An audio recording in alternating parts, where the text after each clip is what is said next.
All right, you guys. So salute everybody tapping on in, like, share, and subscribe as y'all coming up in the building. And let's get into this video, man. Shouts out to the whole LDBC. And let's talk about this, man. And that is the situation with Kawhi Leonard, man. Kawhi Leonard is not a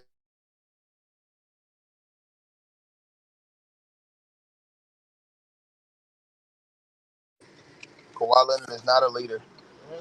He is not a leader. Kawhi Leonard is he's been exposed, man. This guy, again, he's a weasel, man. I don't have zero level of respect for Kawhi Leonard. I think Kawhi Leonard, again, is being exposed. He's not a leader. This guy is just a guy who just goes out there and gets checks, point blank, period. He was exposed. He came into the league and got an Andre Iguodala MVP award, Finals MVP award in his first year in the league with the Spurs. That first time they went to win the championship, he played well in the finals. That's it. He wasn't the best player during that season. He wasn't the second or third best player that entire season. He just showed up in the NBA Finals and got an Andre Iguodala Finals MVP award and got extra credit for that. Then he goes to a already good Raptors team that had been to the conference finals, a Raptors team that had already winning 50 games. He comes and he puts the final touches on that team. But again, that team, they played an injured Golden State Warrior team in the finals that would have probably mopped their ass had Kevin Durant and those guys did not get injured during that series. And now, ever since he's went to the Clippers and this guy's had to show leadership, Kawhi Leonard ain't done a damn thing. The Clippers are old. The Clippers are trash. This guy got no leadership. I'm watching the game last night. There's no leadership, nothing from him. Nothing. This dude get 1,000 excuses, bro. Nothing. This dude have done nothing. No leadership. Nothing. Tyronn Lue horrible. That whole team is trash. This dude have been getting away with this stuff for a long time, and the jig is up now. Everybody sees what it is with this dude, man.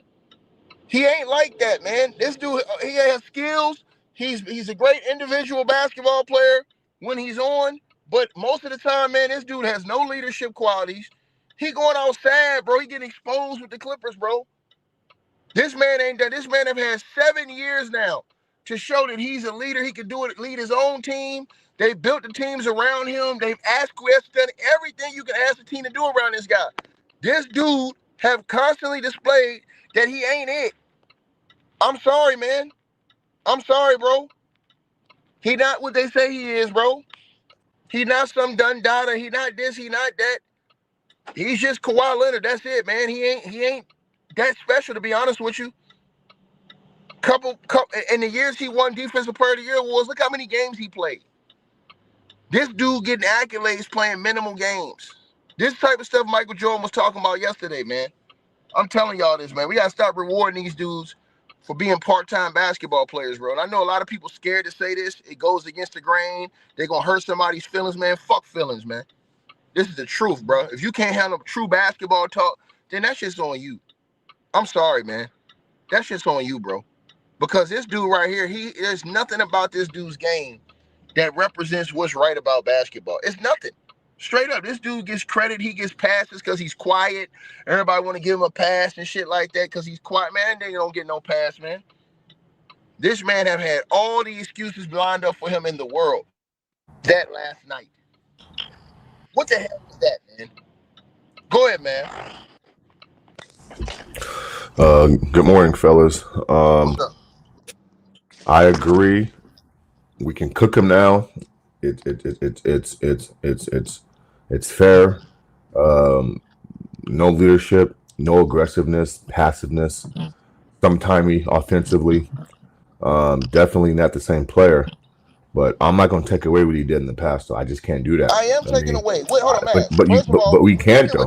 We can't. Look at what Jordan. Yes, we can. Look at what Jordan said. Look at what Jordan. Hold on. Look at what Michael Jordan, the guy we looked up to, said. It's a standard, bro. And I'm sorry, you don't get halftime, part-time awards. Who in Jordan's era was getting part-time awards? Who was playing 64 games and winning Defensive Player of the Year awards in Mike's era? Nobody.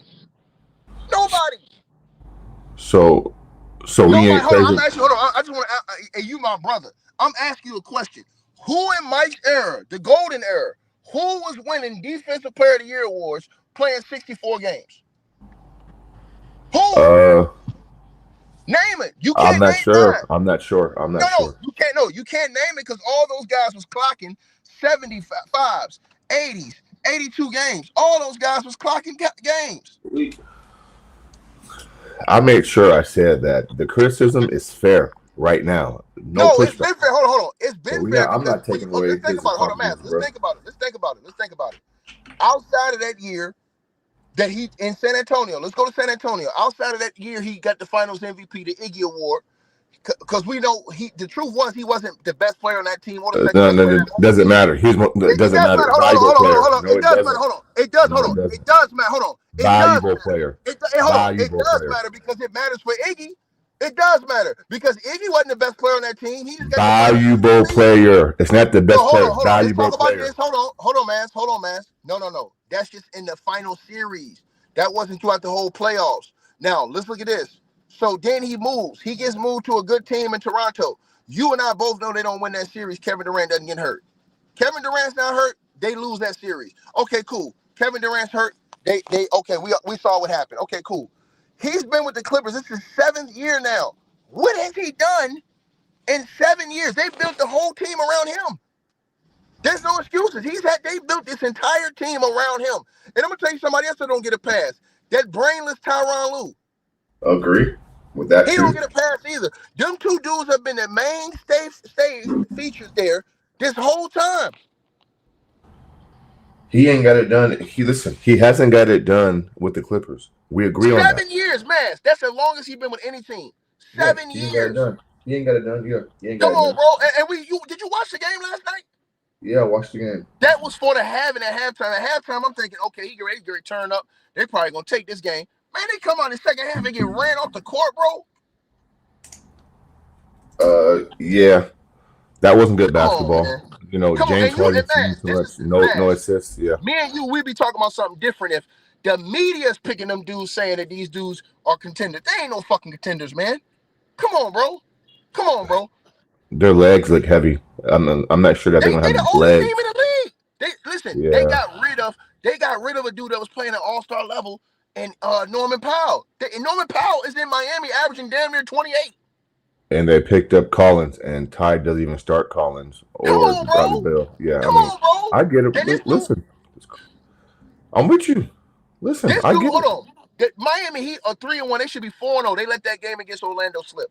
They should be 4-0. This is crazy. They went and got Norman Powell. Norman Powell's not there. He's gonna make the All-Star team, man. Maybe. We'll see. Maybe, man. The nigga's averaging 26 points a game. He was averaging 27 last year and didn't make it. Hold. And we know why that was politics. Because everybody knows he should have made it. And politics ain't going nowhere. No. But he's in the East this year. So what I'm saying is it's easier in the East. Take it. It ain't like that, bro. Remember, it is. Pick the players. In the East, he will make the All-Star team in the East. Norman Powell should have made the team last year. He would have made the team last year if LeBron didn't do that cock blocking bullshit he did. He'd have made that team last year. There is no more East and West like that. Where it's like the players pick their players now. So I'm not sure. No, it is East and West again. And remember, they vote East West. They vote the way they vote. Oh, okay. And the way they vote again is back to East West. I'm not sure the Clippers can listen. They've taken a step back defensively. Their shooting has been awful. Why is Nick Batum playing? Because Ty trusts him. I don't know. I mean, did you watch him, man? Did you see him? I watched the game. Yeah, I watched the game last night. Did you watch him, bro? Why is he on the court? I don't know. I mean, Bodon started, which I don't understand that. You start Derrick Jones Jr. I think they did. Chris Paul got some minutes there. Didn't look good. What's going on with Bradley Beal? I don't think he played. And then you don't start Collins. You don't start Collins, which I think Collins needs to start. And then James Harden had like 18, 15 points in the first half with 0 assists. And so the offense, again, is just stagnant. It's a one-man wrecking crew at times. Kawhi is too passive. And Kawhi's first step ain't the same. He can't beat his man to dribble the same. He's not getting to his spots the same. His jump shot looks a little flat. So it's going to be games where he ain't got no legs. And what about Bradley Beal? Break all this down for us. What the hell is going on with Bradley Beal, bro? I'm not sure if he played last night. I don't think he did, but he's not the answer.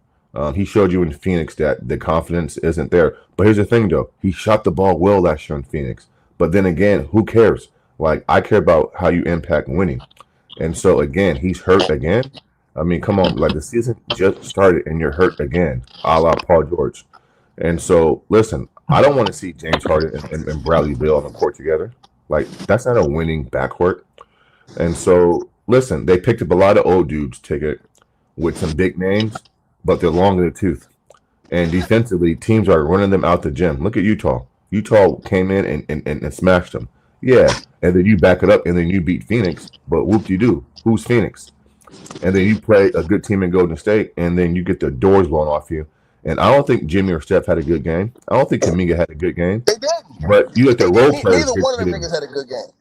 Yeah, you let Pods and Hield and that big tall center who they started at center, like those dudes had decent games. You know, Moody coming in hit a couple threes, and so defensively they're not the same, bro. And offensively, it's too much isolation basketball. They don't get easy shots.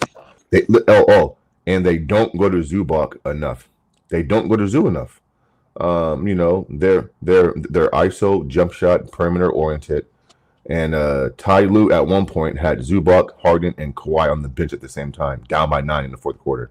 You got Derrick Jones Jr., you got Dunn, come on, Collins, and I think you had Lopez. So it's just. And let's talk about him. He has to be the most overrated coach. Because everybody talk about Doc Rivers. Man, what this dude is literally living off a championship with Kawhi, bro. Well, he trusts he's got that Doc Rivers mentality where like he trusts his guys that he's gonna go with too much. And I don't like his rotations. I don't like his lineups. Why is Brook Lopez playing mass? Well, Brook Lopez needs to play, but you need to monitor his minutes. What do you mean he needs to play? What do you mean? He hadn't done the damn thing. All the man has done is shot threes all season long. He ain't shot. Bro, this is crazy, man. Well, he's gonna play. He's NBA. He's a backup center. What does he do, man? Hold on, man. What does he bring to the table? I haven't seen a damn thing. Well, the thing is this: he's not going to bring a lot to the table, depending on who he's in there with. He's a stretch big, so no, I'm saying, but he doesn't bring anything on either side. That's why the Bucks got rid of him. Oh, yeah, but they also won with him. So this is just who he is. No. Hold on, man. That was 5 years ago, bro. I agree with that. I thought his value would be more on the defensive end, blocking shots and altering shots, and maybe rebounding. But he can't do that. Well, teams are smart, man. Listen, teams are going to take away your center and space him out and open the lane up. And so, he's not going to be a defensive juggernaut because of. Okay, so man, what can the Clippers do to save their season? Because I don't see nothing, man. I think they can't do. What do you mean? They can't do a goddamn thing. Like, this is who they are. Bro, this is who they are. The oldest team in the league, bro. Yeah, this is who they are. And they went and signed these guys. It wasn't like these dudes on their roster. They went and signed Brook Lopez. They went and signed Chris Paul. What they could do is this, though. Ty can, in the next few weeks, he can do trial and error and just mix up combinations and see what he got and see what works. And he may have to sacrifice some losses in between them. Do you see any circumstances where he gets fired? Oh, yeah, for sure. I don't think he should make it past the season, depending on how they're playing. Because listen, no. I'm talking about how many games in do you think it's enough? Probably All-Star break. You will wait till All-Star break? Well, yeah, half the season. Bro, I'm not giving him that long, bro. I'm giving that long. And it depends. And it depends on. Because I think they'll beat some bad teams, but if their record is below 500 versus the good teams, then that's their writing on the wall. Okay, so who's ahead of them right now in the West? I think they're 1 and 2, or they're 2 and 2. In your opinion, I'm saying in your opinion, what teams are ahead of them in the West? OKC, Dallas. That's 1, 2. OKC, Dallas, Golden State, the Houston Rockets. 4. The Denver Nuggets. 5. The Utah Jazz. No, they're not. They're not ahead of them. The Jazz beat the fuck out of them, man. So, what's that mean? The Spurs 6. The Spurs, I'm not sure about yet. What? Man, you a fucking man. What do you mean what? Man, you're disgusting, bro. So because the team beat you, hold on. Because the team beat you, liar. You are a liar, bro. You are sad, bro. Let me explain myself real quick. Because the team beat you, that means they're ahead of you? They beat the hell out their ass, yes. No, I don't view it that way, bro. Come on, like that's positive shit. Bro, My man, So Maz. because the The team is Utah undefeated, it Jazz. makes them better. How long have y'all been watching basketball? Last y'all be Maz, judging, man. The Utah Jazz got their number. How they got that number and they played I them one guarantee time? you, hold on, Maz. I guarantee you the Jazz win a season series against them. Well, I mean, we have to wait and see. Yo, Martavian, We man, got to what the wait and fuck is see. wrong with Mr. Maz, man? Salute, Martin. Good morning, everybody. Man, Salute this to you, nigga Tick. happened, bro. Yo, this nigga. Hold on, we just watched Utah That's dismantle. one game. What do you do, bro? Okay, so That's how you judge right, it. and that's the one game we have to go off of. No, it Then ain't. he gonna sit up here, No, it ain't. Martavian. He gonna sit up here and say he don't know about the Spurs. Bitch, the Spurs is undefeated. So Well, I gotta say this. Shout out to you, Mass. But there's this thing that they say in basketball: if the playoffs were to start today, so if the playoffs were to start today, the Spurs are way better than what I'm seeing the Clippers. I think this is Wembyama's come out season, breakout season, where he separates himself. I am so glad that he's not playing like a goddamn perimeter player and he's playing like a big man. And he always had defense, and it seems like they have turned themselves around with a different identity. Now, when it comes to the Clippers, I don't know what they are from one moment to one moment. They look good 1 minute. They couldn't even score 90 points against Golden State that lost to Portland. So it's I understand what you're saying when you say that it's too early. Yeah, but what we have on our plate right now, the Spurs are better than the Clippers right now. when you put it that way, then I'm not pushing back. But Spurs I mean, #1 in the after West. 4 games, Martavian, Spurs #1 in the West. you know what I'm saying? Hey, I never looked at the it Spurs, that way, or I don't great, judge it the that way. Spurs have had a Because great I schedule beat you, too. that means I'm better than you after Mass, 4 or 5 Mass. games. They I played a don't better. look at it Mass, like that if I way. beat you, I'm better. Hold on. If I beat you, I'm Uh huh. better than you. Nah, no, Yeah. Hold on, Mass. no, Let me say it like this, Mass. If you no. go to the basketball court tomorrow, Mass, Uh and huh. you play 10 people 1-on-1, and I'm one of them, and you beat 9 of those people, but you lose to me, I'm better than you. You just better than all the rest of those other guys. Because Nah. if I whip your ass, if I beat you, I'm better than you. See, So you Styles got the make fights. Hold on, Styles make fights. Styles make fights. So when you say, okay, they might have a better overall body of work, you can't even prove that with the Clippers right now. They don't have a better So by overall your body of logic, work man. early in this season than Jazz. So by your logic, man, you got the Blazers better than the Golden State Warriors right now? Did the Blazers beat the Warriors? Yeah, Yeah. by a lot. Yeah, by a lot. Okay, so hold on. So their matchup is better than the Warriors then. No, I didn't ask you that. Are they better than the Warriors right now? Right. Hold on. Yes, because their matchup is better than the Warriors. Come on, bro. Because Stop hold it. on. Listen.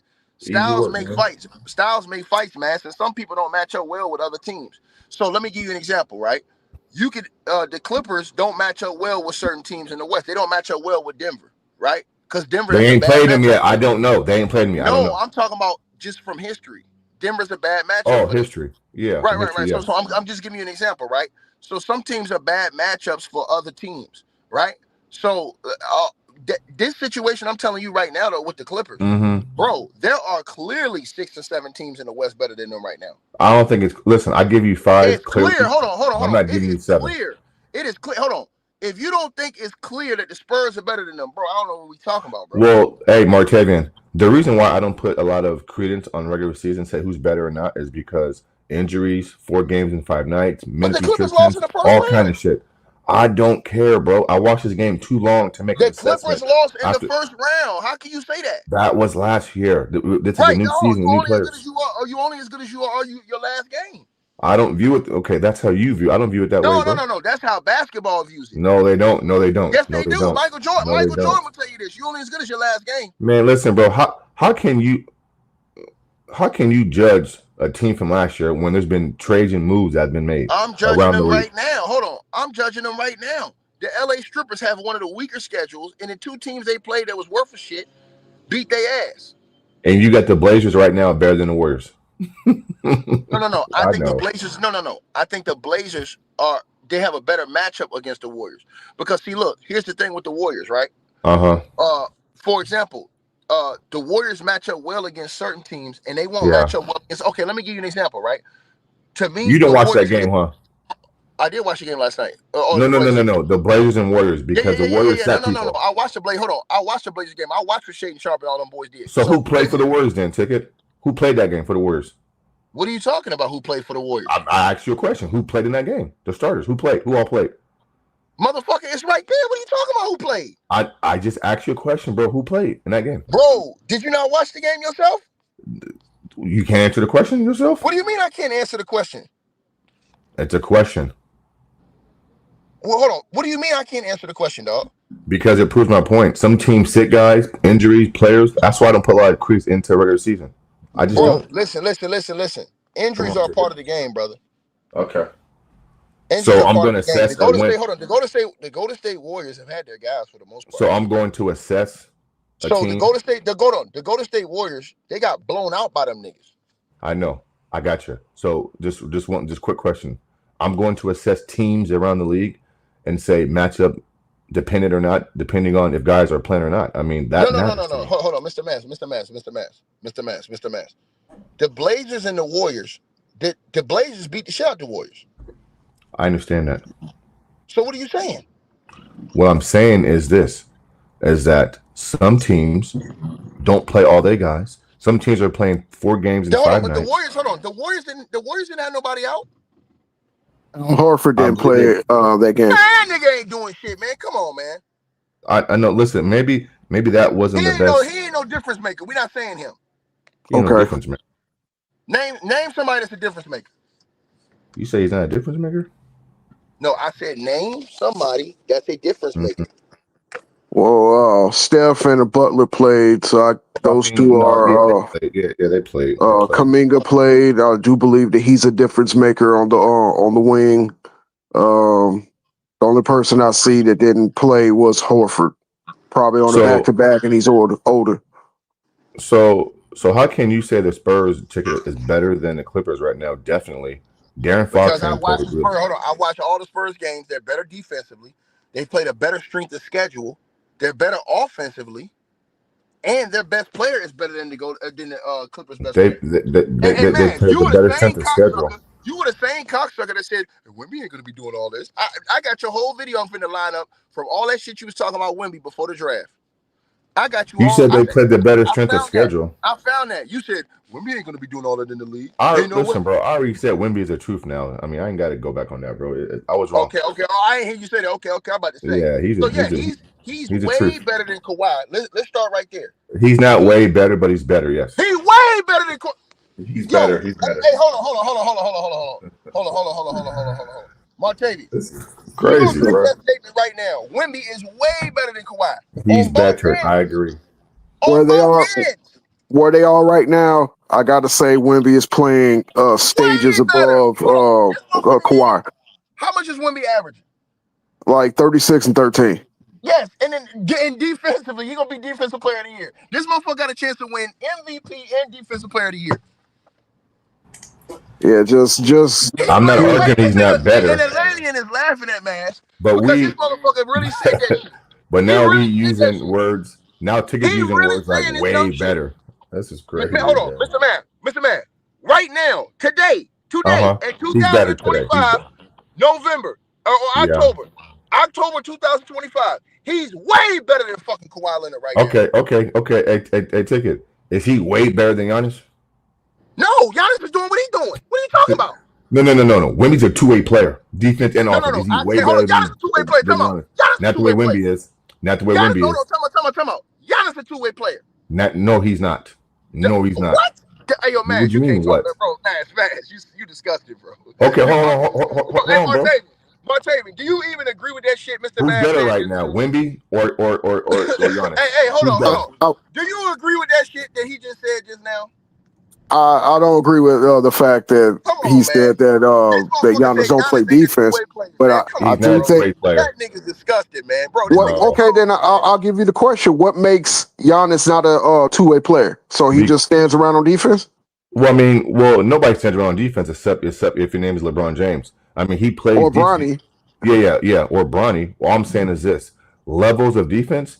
There's a huge gap between him and Wemby, right? Giannis one-on-one. Smoking dope, man. So there's no gap between Martavian. There's no gap between Wemby and Giannis. No, you're saying it's a huge gap. It ain't no huge gap, bro. If I'm not mistaken, is his height. That's the only gap is height. I think That's the only gap is height. when you're looking at the stats on defense. Now I don't know what their stats per 100 is, but blocks and steals are comparable to each other. And if they're comparable to each other, and Wemby is taller than Giannis, I would have to say they both two-way players. Now, if he was running away with the stats on defense and Giannis is nowhere close, then we can say he's way better. Martavian, right. I don't judge defense on blocks. There's so much more than just that. Wemby just had a game where he just had 9 blocks. His presence defensively is Wemby's presence defensively is much more impactful and scary. You going in the paint versus John versus Wemby, there's no comparison, bro. No, Wemby's better, bro. But the only pushback that I give you is Giannis is not expected to do that now because he has another defensive player on that back line that he can split that damn responsibility. So Giannis shouldn't get penalized because he has somebody else that can control that back end like he can.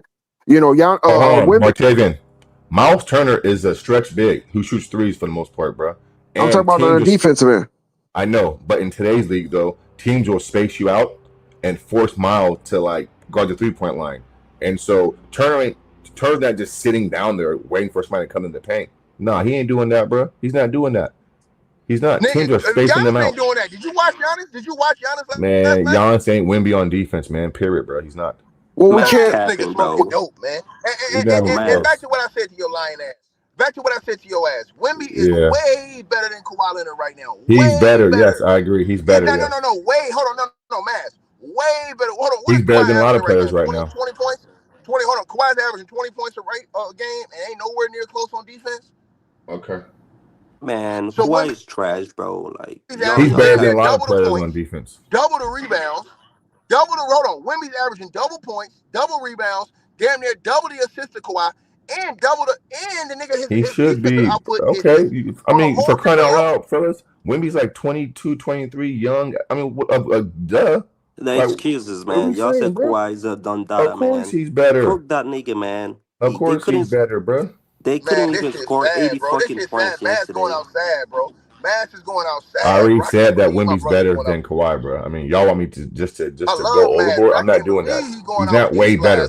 He's not way better. And then what's funny is he's 10 times better than Kawhi right now, man.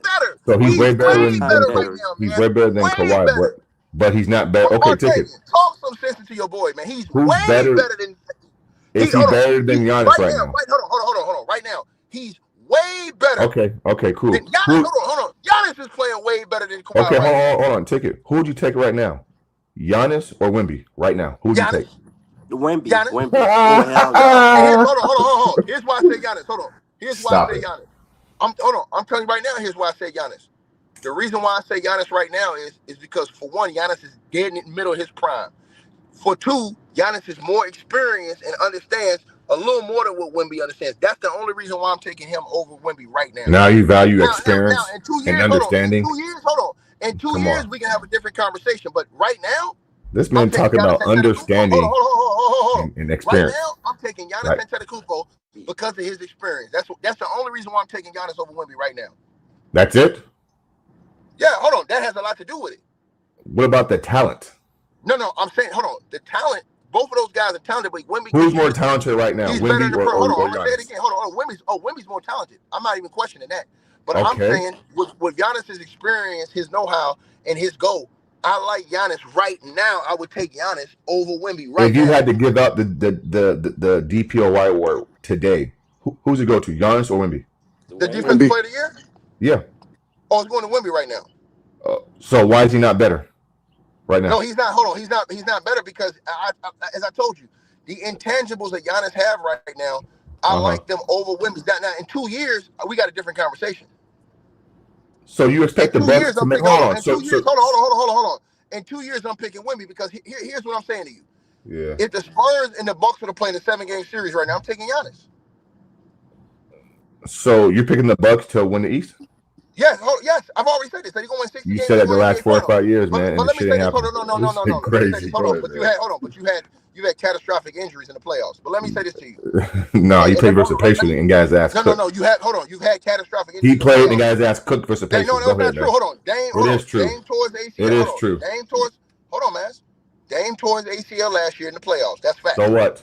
The year before, hold on. What do you mean? So what, nigga? That's the second best player on the team. He played versus Pacers in tight games. No, and you're he not hearing what I'm saying. Done. You don't know, Mass. You're not listening to what I'm saying, bro. You can't have catastrophic injuries to one of your top 2 best players and say, so what? That doesn't work like that, dog. So also, Dirk got it done without Caron Butler. Also, the year before that, Giannis missed the entire playoffs. So what are we talking about? Giannis missed the entire playoffs the year before that. Okay. With that strain injury. Hold on. So guess what then? Hold on. Wait, Mass. So Giannis's defensive rating is a 109. Wemby's a 107 right now. So they both right there. I don't care about no goddamn fucking fake ass stats. Who cares? So what? I watch the games. Mass, listen to what I'm saying to you. All I'm saying is this: is that both of them niggas is way better than Kawhi Leonard right now. Okay, that's cool. And I think Wemby's better than Giannis Antetokounmpo. Okay, cool. And I'm saying this to you. And if the Bucks would have played the Spurs in a 7-game series, I'm picking the Giannis and the Bucks. I'm picking the Spurs. Experience. Hold on. Okay, I'm picking the Spurs. Because of Giannis' experience. That's why. Okay, I'm not even gonna lie to you. I'm the one who told you that Wemby was the truth. I have a question. There's no more Dame on the Bucks, and there was no Dame last year. Who had more experience last year between the Bucks? What do you mean there's no Dame last year? What are you talking about? Let me finish what I'm saying, bro, because I think you missed the question. Who had more experience last year between Giannis and the Pacers? What are you talking about? What do you mean? Did you miss the question? No, I'm saying, what are you trying to say? What are you saying? Why would you be picking the Bucks over the Spurs team with no Dame? With no Dame. Because both teams are basically almost even this year. Both teams. If you look at both rosters. What do you mean even, bro? I'm saying the makeup of Spurs the got De'Aaron Fox. No, you're not hearing what I'm saying. I'm saying the makeup of the roster is what I'm saying. So all I'm saying to you is this: in a 7-game series, I'm taking Giannis today over Wemby, because of the experience. But in 1 or 2 years, that's going to change. So why didn't the experience come to fruition last year versus the Pacers in those close games down the stretch? Dame Dollar was hurt. What are you talking about? Okay, Dame's not playing this year. So what are you talking about? They have different players, cocksucker. Okay, and the Spurs got De'Aaron Fox, and they got No. I know, but you're talking about different series. I'm saying they have the Bucks have completely different players this year. What are you talking about? And the Spurs are a much better team on both sides. Right. So hold on, but that's not my point. My point is that when it comes down to in those series between the Spurs and the Bucks, it's going to come down, in my opinion, to the experience between Giannis and Wemby. So why didn't it come down to experience last year between Halliburton and Giannis? Time out. Because the other dynamics are different, asshole. No, right? No, bro. You're moving the goalpost. Time out. They are. Hold on. Time out. They are different. First of all, you have one of their key guys from the Pacers on your team, that dick sucker. Oh, okay. You taking one of their key guys and put. So now Miles Turner. Yes, hold on. Miles Turner changed everything for the Pacers last year as far as rim protection. Man, bro. Obi Toppin last year was at times more impactful than him. Miles Turner averaged 17 and 2.5 3 blocks last year. What are you talking about? Man, Obi Toppin came in those games last year and was just as impactful. Hold on, that's in one series. Obi Toppin was coming off the bench. So let me ask the question again, because you're not answering the question. Why didn't the experience the record this year? Okay, shut up. Nigga. Why didn't the experience show up versus Pacers between Giannis and Halliburton? What I said to you, I heard you greatly. A dynamic with the team. It's a different team he have with him now. So now his experience can have a better impact because of the team Giannis have around him. Who they pick up? Who they pick up? Come on, they picked up other Kuzma. Than Turner. That's one. Hold on, let me finish. They picked up Kuzma. That's one. They picked up Cole Anthony, who's been major for them. That's two. Also, Rollins has been playing big minutes this year. Rollins. They said Rollins. Come on. Rollins had 25 last night. What are you talking about? Oh my God. Hold on. Rollins been balling this season. What are you talking about? Okay. Rollins had 25. Rollins been balling. Okay, hold on. Rollins been balling this season. So what you're saying is that you agree that Wemby's better, but you got Giannis' experience. No, I didn't say Wemby. Listen, you're not listening. I said Wemby's more talented. So he's better, right? So who's better right now? Who's better right now? Let me say this. Let me say this to you again. Talented and being better is two different things. Okay, who's better right now? Who's better? No, I think Giannis is still better. Than Wemby?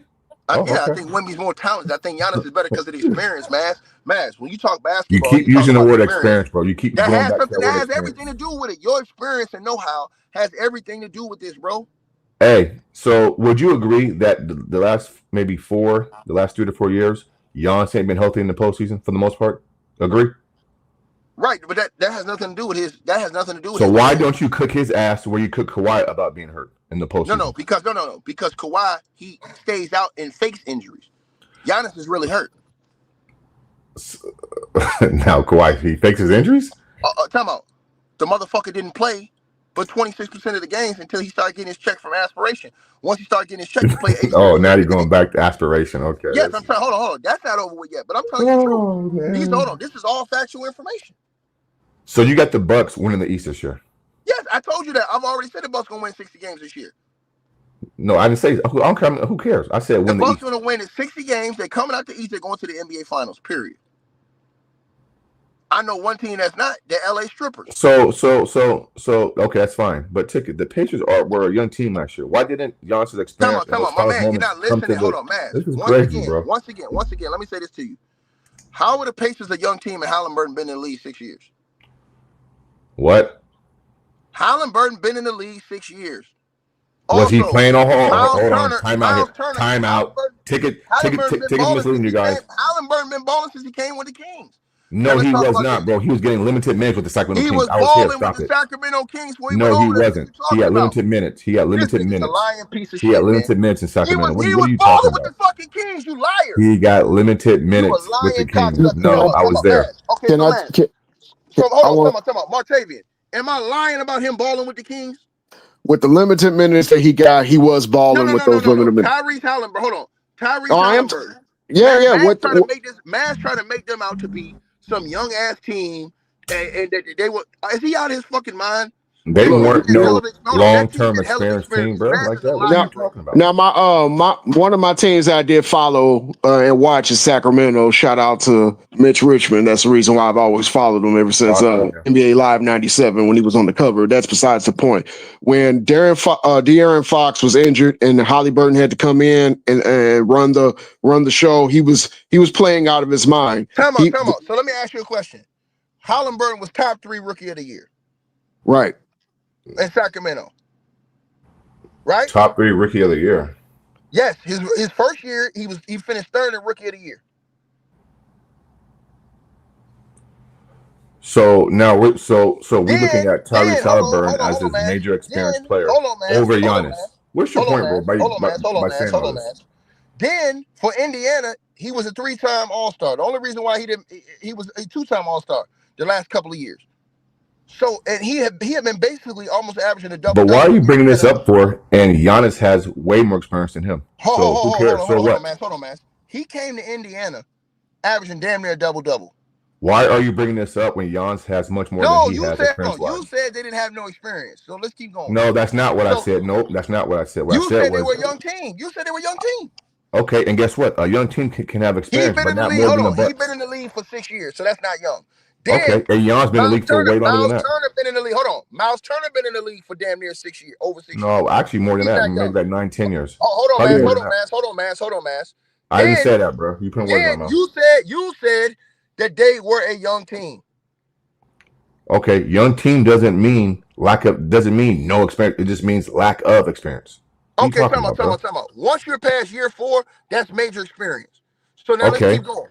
Is that more than Giannis? Miles Turner. Miles Turner. He's moving the goalpost now, fellas. Siakam, NBA world champion, have been in the league all those years. He's moving the goalpost now. TJ, hold on. The backup point guard. He been in the league for damn. I didn't even talk about Doc Rivers, who Ticket said is a top 3-4 coach of all time. Hold on, man. We talking about players. But I know, but coaching matters too in those final moments in the postseason. We're talking about players. Okay. So how long the players have been in the league? Most of those key players, from TJ McConnell, all those dudes, them dudes had experience in the league. What are you talking about? Can I ask you one question, bro, please? Go ahead. And then I'm gonna let Martevin get it, bro. Go ahead. Everything you're saying, let's just say we agree with, right? I'm saying this, bro. Versus the Pacers, no Dame or Dame, whatever. Those games came down to the wire for the most part. Where was Giannis Antetokounmpo in those moments? That's all He I'm was asking. there. It wasn't Giannis. It literally And wasn't what happened? Giannis. And what happened? Tell me. Giannis was there. He was balling. It literally wasn't him. It was What the play? Indiana Pacers. What The play Indiana happened, Pacers doing the Martavian? Indiana Pacers. The Pacers doing the same thing they did to the Knicks and the same thing they did to push the 7 games. So what are you talking about? They pushed OKC to 7 games, nigga. Shut the fuck up. What play ended the series? It was Hubbard on. They pushed OKC to 7 in the finals. One-on-one series what are over. you talking about? They pushed OKC to 7 in the finals, nigga. What are you talking about? If you really want to be honest, what knocked the better than Giannis? Then you saying this nigga's a fucking idiot? They pushed OKC to 7 games in the NBA finals, and OKC was supposed to walk through them niggas. Why do you mention Dame, bro? And you say Dame don't play winning basketball? What are you talking about? I didn't say. What do you mean I'm talking about? Why you mention no Dame and Dame don't play winning basketball? Because I said the roster was different. Dame was their second best player. They didn't have other players because they had Dame. So he can only win with best. Hold on. So he can only win if he had all his best players ticket. Giannis, his greatness can't. His greatness can't overcome it. I'm saying the fact that they don't have Dame allowed them to get a better culmination of players around him. That's not what I asked you, bro. What are you talking about? I asked you a question, and you have yet to answer the question. Is his greatness not good enough to overcome an injury? That's all I'm asking you. Giannis's. Hold on, my man. Was Kawhi's greatness enough to? No, it wasn't. Okay, no, it wasn't. Now keep going. No. Okay, so let me hold on. So let me hold on. So let me keep.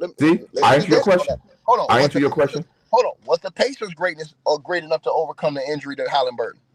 No. Now, can you answer mine? Was Giannis's? Let me keep asking you a question, nigga. Because everybody ain't Michael Jordan. But you got Giannis better than Kawhi. Everybody ain't Michael Jordan and Kobe Bryant. I'm saying Giannis is. Hold on. What do you mean, bro? Dirk did it. Dirk did it. What are you talking about? Dirk did it. Dirk did it against a nigga you think is weak. No. Okay, Chris Paul and D Wade was there too. Dirk did it against a nigga you think is weak. It still was impressive. So what the don't fuck you agree? I'm saying, but you don't hold on. But you don't respect the nigga he did it against. I don't. Oh, all right then. So then don't bring it up. Hey, Ticket. And guess what, bro? You don't even respect the nigga he did it against. But okay, hold on, though, bro. I don't respect the Pacers either. So why didn't he do it versus the Pacers? No, I'm saying you didn't respect LeBron James. We agree on that part, bro. We agree on that part, bro. Here's my whole point to you. Here's my whole point. You moved the goalpost, man. It's cool. Go. Hold on. I'm not moving the goalpost. Here's my whole point to you.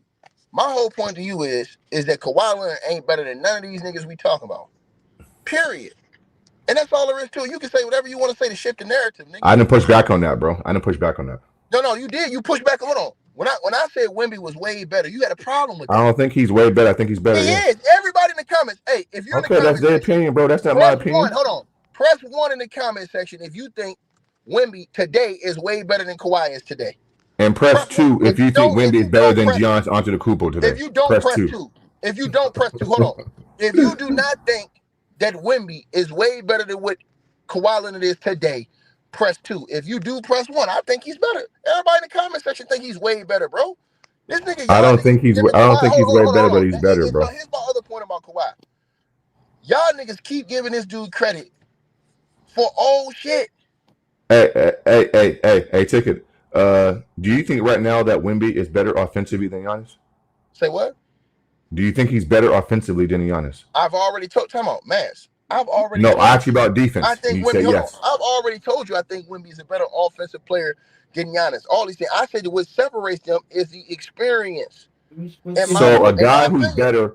So a guy who is better on both ends of the court. You're saying the experience is a separator. Let me tell you why I say this.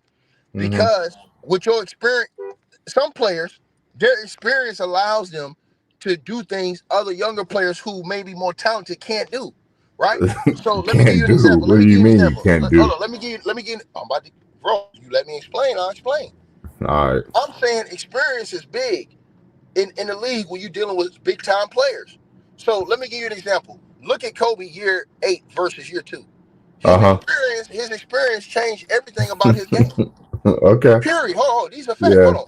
Kobe's experience changed everything. You didn't see the same Kobe Bryant in year 2 that you did in year 8.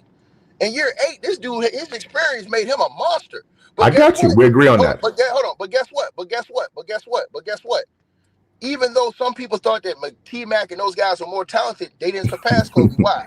because of all the intangibles Kobe had. That's what I'm telling you with Giannis. Yeah, but you're comparing Kobe Bryant, who has a skill set. No, I'm saying to you, I'm talking intangibles right now, and I'm talking experience. Those are the two things that I think put Giannis over. So, cool. Hold on. These are the things, in my opinion, that put Kobe Bryant over LeBron James. It's intangibles and Kobe's and his game. No. And his game. Hold on. His game. Right. His game. Listen. But I'm saying intangibles because here's why I'm saying that. Because LeBron James doesn't possess those intangibles. That Kobe Bryant have. Okay. Right. Clutch gene.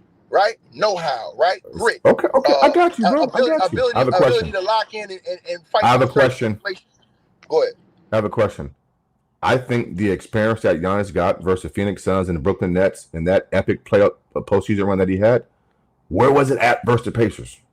The intangibles, the experience. Where was it at? Right, but he also had other guys on the court with him. He had his second best player in Middleton on the court. Excuses, bro. Okay. It's not excuses. Hold on. It's not excuses, dog. Hey, Ticket. Did you see any intangibles with Kobe Bryant versus the Pacers in 2000 when Shaq fouls out? Hold on, Maz. It's literally not excuses, bro. I'm just being honest with you. Oh, yeah, but did you see intangibles with Kobe in 2000 when Shaq fouls out? No, that was just raw skill. Where was Kawhi's intangibles when they got walked down? That's not what I asked you, bro. Kobe Bryant versus the Pacers in 2000. That was just raw skill. Where was Kawhi Leonard's intangibles when they got walked down by the Nuggets in the bubble? The same place Giannis was versus the Pacers at home. Where was Kawhi's intangibles last year in the playoffs against the same place that Giannis was at home? I'm asking you, where was his intangibles last year in the playoffs against the Nuggets? You going 7 games. He didn't get it done. Where was his intangibles during that series? Okay, what's worse, losing to the Nuggets or the Pacers in the first round? No. I'm asking you, where was Kawhi Leonard's intangibles last year against the Nuggets? The same place Giannis was. It wasn't there. I asked you that. I asked you where was Kawhi's. It didn't show up. All right, so hold on. That's not my point to you. But we agree on that. My only point to you is this. Even with Kawhi's experience, here's the difference between him and Giannis. Even with his experience, that he has an edge over Wemby in. Wemby is still way better than what he is today because Kawhi Leonard has digressed in many areas. Okay, so isn't he better than Giannis? Have not digressed in those areas. I didn't say Giannis. Hold on.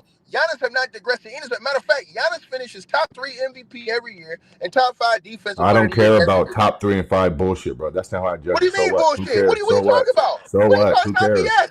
We celebrating. You finished top 3 now. That's the measuring stick now, bro. Hold on, my man. Now you're lowering the bar. Mr. Ass. You're lowering the bar. It's not BS. It's not lowering the bar. It's not BS, sir. You're lowering the bar when you say stuff like that, bro. Hold on. I'm giving you factual information. So how can a guy who's better defensively and offensively not be better than another guy? No, you're not hearing what I'm saying to you. So it's experience, I'm saying to you, hold on. I'm saying to you, let me say this to you, right? All right. Let me say this to you.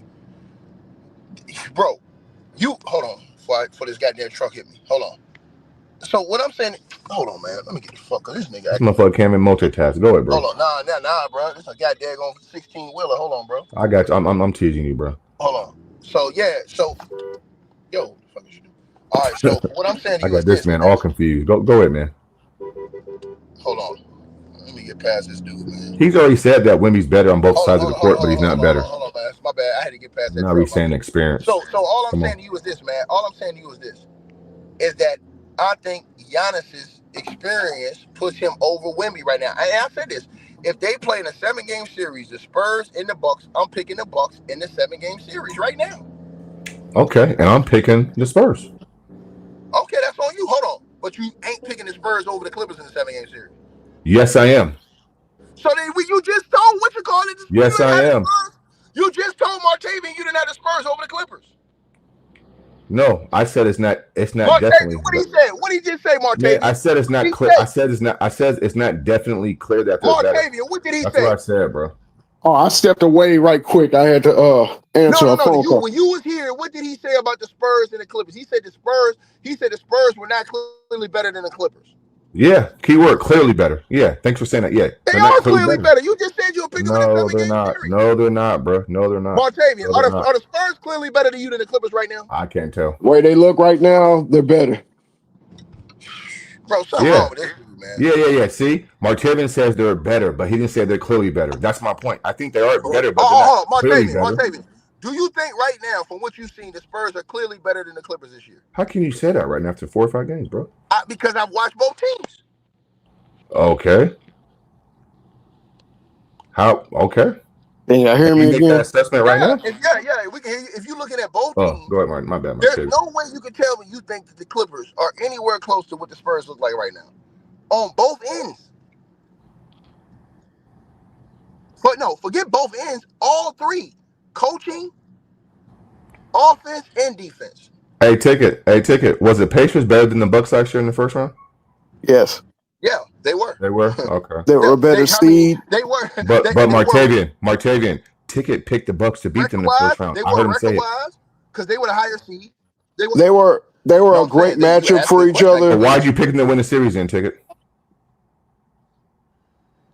You said what? You heard what I said. Why do you pick the Bucks to beat them in the first round last year? I heard you say it. Because I didn't know Dame was going to tear his Achilles. So you had them better than the Pacers with Dame? You had to win. You had to have. No, that's not what I asked you, man. You had them better than the Pacers with Dame, right? Win, you had to. Hold on. Let me say this again to you because you must be dumb, deaf, or blind. I picked them factoring in that Dame was at least going to bring you something during that series, right? With Giannis. So you had them better than the Pacers with Dame, bro? Yes. Because you had to have, they didn't have any other players. But you also said that Dame don't play winning basketball. You said that on multiple streams. No, can I jump in? But I wasn't counting on that. Man, can I jump in? Look, go ahead. At the end of the season, the last 10 games of the season, both the Pacers and the Bucks were playing at their zenith. Now, Dame got hurt towards the end of the season, and that's when the other point guard jumped in, and that offense didn't even just miss a beat, they actually got better. So the Bucks caught fire at the end of the year, and then Dame comes back in and takes the other point guard, Kevin Porter Jr. out. Right, and then that's when he tore his Achilles. So if they're playing good ball, Martavian, then there's no excuse to say Dame's not there. He picked the Bucks to beat him, bro. The whole rhythm of the team up. Martavian telling the truth. That threw the whole rhythm of the team off because when Dame came back, then they put Kevin Porter Jr., who had been balling with the team, put him right on the bench. And then Dame comes in, and then Dame tears his Achilles. And then that's the same guy that was running the offense for 10 wins out of 12 games to start back up. But by then you're in a hole because thank you. You know, and it just But Martavian, before Dame tore the Achilles, bro, he had the Bucks winning the series because of Dame's on the court. No, I did not have them because of that. I had them winning the series because Giannis is being number one and Dame being number two, not because Dame was number one. Well, to be fair, I didn't say number one, bro. I said Dame on the court. Mass, to be fair, Ticket did a stream that said it was a bad idea to take Porter out of the starting lineup, and he said that Dame need to come off the bench. You shouldn't put all that on him. And then okay, Martavian. So are you saying that Are you guys saying that that you thought they could have beat the Pacers if Dame came off the bench and they kept the same lineup? That's what the whole destroyed. Hold on, because that, like Martavian said, that destroyed the team chemistry that they had. Now you done fucked up everything Kevin Porter was doing. This is excuses, bro. That's the truth. This is just excuses, man. Michael Jordan just talked about that last night with load management. Martavian, these games came down to the bounce. Martavian, was that excuses Mike said last night about how when players load manage it fucks up the team chemistry? No, we agree on that, bro. I'm not pushing back on that. So that's what I'm saying. Hold on. So if a player's hurt, he's out. When the team plays great and they're on a roll, major roll, and then he comes back and you all of a sudden bench. But Martavian, let's help spark that roll. Now, with all that being said, you have destroyed the chemistry. With all that being said, those games came down to the balance, bro. And I asked one simple question: Where was Right, Giannis hold on, at? come on. And it wasn't That's Giannis. all I asked, bro. It wasn't Giannis that I wasn't don't know doing what the his hell this job. dude talking about. It wasn't Giannis that wasn't doing his job. You must not have watched the games. He wasn't doing his job. It wasn't Giannis that wasn't doing He his wasn't job. closing the games out. Say what? Because He wasn't what closing killed the the games out. Bucks. You can't win. Hold on, man. You can't close every game out alone. They were actually I didn't say playing every 4 game, people but some on games. like they do all the Close time. out some games. No, I'm saying he's kicking the ball and guys ain't hitting shots. That's not his fault if he can quadruple team. Bro, but And you know kill that's how LeBron they play James. Giannis. Hold on, bro. But you kill LeBron for kicking the ball. No, to that's shooters. not true. No, that's not true. No. That's not true. We killed LeBron James because LeBron James said he the king and he the GOAT, nigga. So why can't Giannis then go out finish there and and go then to a goes out go-to there. Hold on. move? And then goes out there and goes out there and does the shit he does. That's why we get on LeBron James. What's his If go-to LeBron move? James never talked. Hold on, let me say this again. We get on LeBron James because he comes out saying he's the king, he's the GOAT, he's the greatest ever. But then he's not living up to the standard that Mike set. That's why we kill LeBron James. What's Giannis's go-to move in the half-court set with 2 minutes to go? Hold on, that's why y'all niggas give guys like Kawhi a pass for fucking up. I asked you a question, bro. What is Giannis's go-to move in the fourth quarter with 2 minutes to go? Martavian, tell me I'm lying. If Kawhi Leonard had a mouth like LeBron James, he'll be getting way more smoke. Way more smoke. Yeah, the one thing that I can say about Kawhi, his biggest strength is the fact that he don't say it a lot. Say nothing. The fact that keeps him under the radar is that he's silent. People hate LeBron James because all his fucking talking and antics and shit he does. Keep it real. If Kawhi Leonard did all that shit LeBron James did, that nigga be getting all the heat LeBron got for all of his failures. They'll point out every fucking thing this dude do. They'll be analyzing all these games he getting his ass whooped like he is right now. To be fair, the reason why the Bucks truly lost it was the turnover differential. They turned it over in the fourth quarter in critical moments when the ball was not in Giannis's hands. So I cannot put all those losses on Giannis because remember they were winning that game 6 before that crucial turnover with under 30 seconds left. Remember that shit? You remember that shit, bro? Remember how them niggas was going that game 6? They was up. They was going to game 7. Remember that shit? And them motherfuckers turned all that shit over. All them other motherfuckers. 3 straight turnovers under 30 seconds sealed that game. And then it was Gary Trent Jr. who did that shit, wasn't it? Yeah. Thank you, bro. That's how I know that nigga don't watch the game. Hey, Martavian. Did you know that Giannis Antetokounmpo led the entire series in turnovers with 23? Did you know that? He's going to because he has the ball in his hands. And the second, hold on, Ticket. Tyrese Halliburton only had 11 for the full series, bro. And he had the ball more. He had the ball more. Because Tyrese Halliburton have other ball handlers on his team that come in like TJ McConnell and these guys. No. Hold on, bro. Tyrese Halliburton has the ball more than Giannis. None of them dudes handle the ball. None of them dudes handle the ball as much as Giannis. Tyrese does. No. Tyrese does. That's why Kobe had the most missed shots in NBA. Don't move the goalpost. Tyrese Halliburton had the ball more than Giannis and had 11 turnovers. Tyrese Halliburton had plenty of other ball handlers. That's fine. Him, TJ McConnell. But he had it more than Giannis, though. Hey, what's the other light-skinned dude they had with the cornrows? They handled the ball, all them niggas. Neimanhart and Neesmith. But all them niggas all them niggas can handle the ball with him. But Tyrese had it more than Giannis, though. That's my point. No. He didn't have it as much as Giannis. Yes, he did. Yes, he did. Yes, he did. Yes, he did. Yes, he did. And he had 11 turnovers. You're a lying cocksucker, man. 11 turnovers. You're a lying cocksucker, bro. Giannis had 23 for the series. Yo. You're a lying scum of the earth, motherfucker. This is easy. Hey, bro, I'm not going to lie, bro. I'm cooking, bro. You are a lying shit stain scumbag, scum of the earth, man. You're a liar, bro. Who was second place in turnovers next to Giannis, Mass? It was. Hey, this nigga, Mr. Masters. It was Tyrese Halliburton, bro, with 11. No, I'm talking about on the Bucks team. On the Bucks team. On the Bucks, it was Kevin Porter Jr. with 9. Right, because Giannis had the ball the most. No, He did. Giannis had the ball the most. But Tyrese had it more than Giannis, so he had less. That's double not less. true. You're a fucking liar. It is true. It is true. It is true. How can he have the ball more than him? He ain't even play more minutes than him. It is true. You a lying cocksucker. Pull up how many minutes he played per game in that series. Yeah, you lying. Hey, fellas. Hold on. I got him right here. Giannis Antetokounmpo played 188 minutes. Now I asked you, I said how many minutes per game? Tyrese Halliburton played 177. There's a 10-minute difference. Hold on. How many minutes per game did Tyrese Halliburton play? Let's see here. I gotta get it to you. I have to find it, bro. Boy, this nigga's a liar, boy. Boy, this nigga's A liar, bro. He played 177. How many minutes per game did Tyrese Halliburton play in that series? I'm about to tell you, bro. I'm gonna take I'm 177 gonna and divide it by I know you a 7. liar. If you take the 177, No, I ain't say take the 177. I asked you. Well, you have to. Myself, because I know you a liar, boy. I know you a liar. Hold on. I know you a liar. Hold on. Hey, Martavian.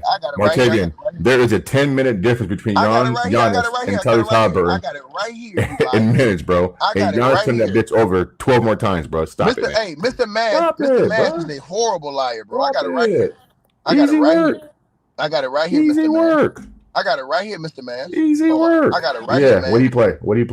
Hold on. It only went 5 or did it go 6? I got it right here, dog. I think it went. Hold on, I got it right here. Don't worry. I think it went 5, bro. Hold on. I'm on it right here. I think it went 5. Hold on. So if it went 5, that's 35.4 minutes. In the playoffs, yeah, because they won 4-1. The Bucks won one game. In the playoffs that year, Tyrese Halliburton only played 33.6 minutes. No. The first round. No. The first round, buddy. In the play, hold on. Let me finish. The first round, I'm about to pull it up for you. Hold on, man. We're comparing turnovers. I'm about to pull it up. I think it said the playoffs.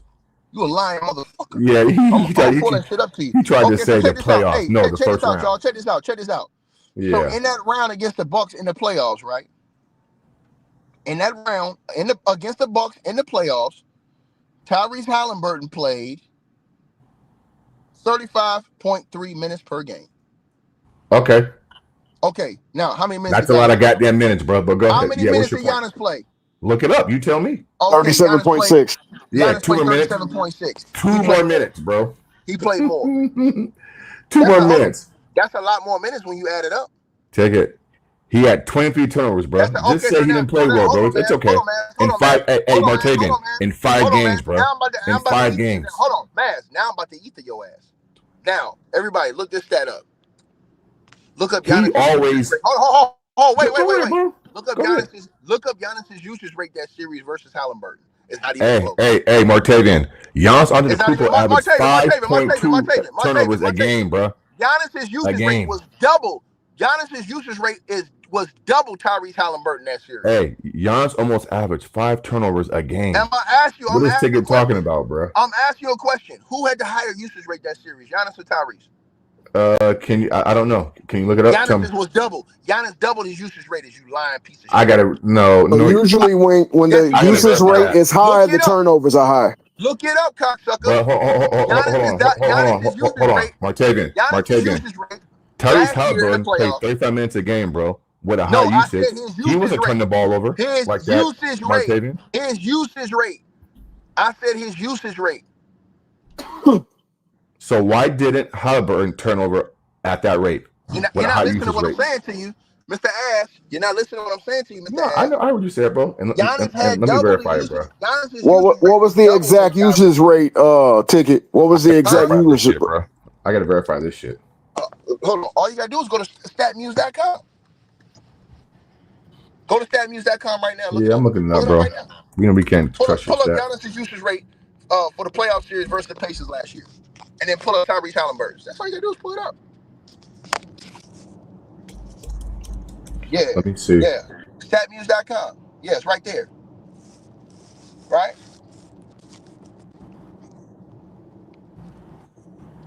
Uh-huh.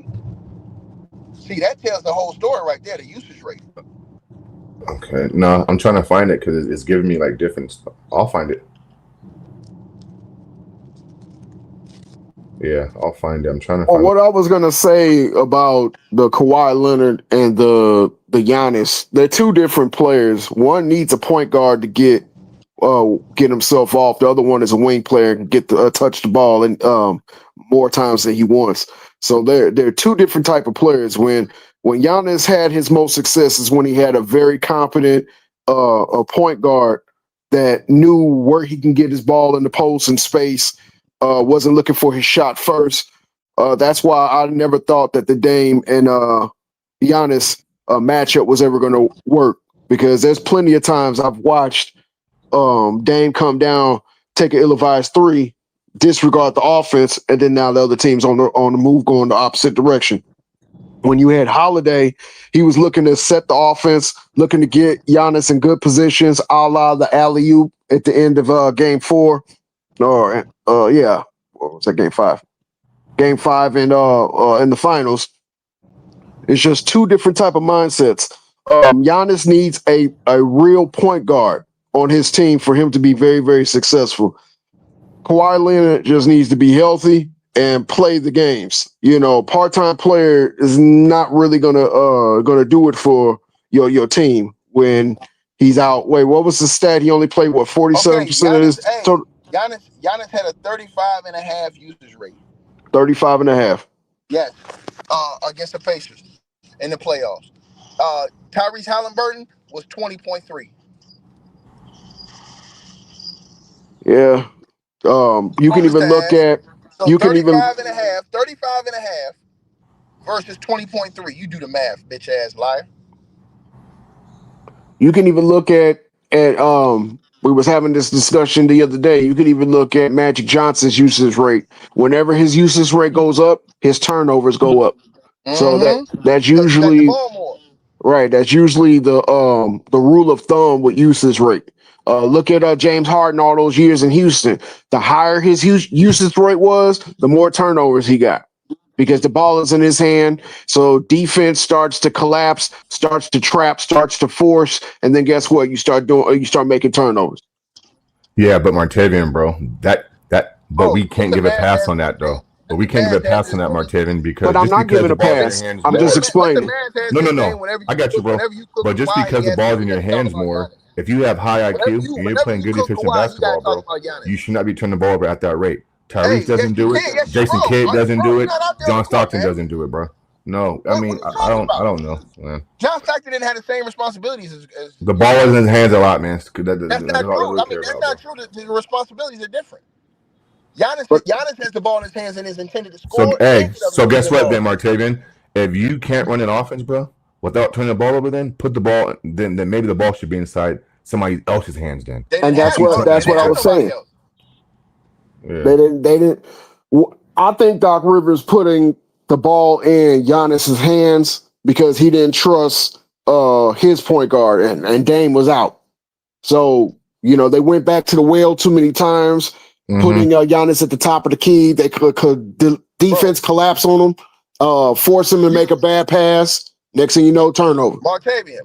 But what Mr. Mavs does is this: anytime somebody says something about Kawhi, he automatically shifts to Giannis.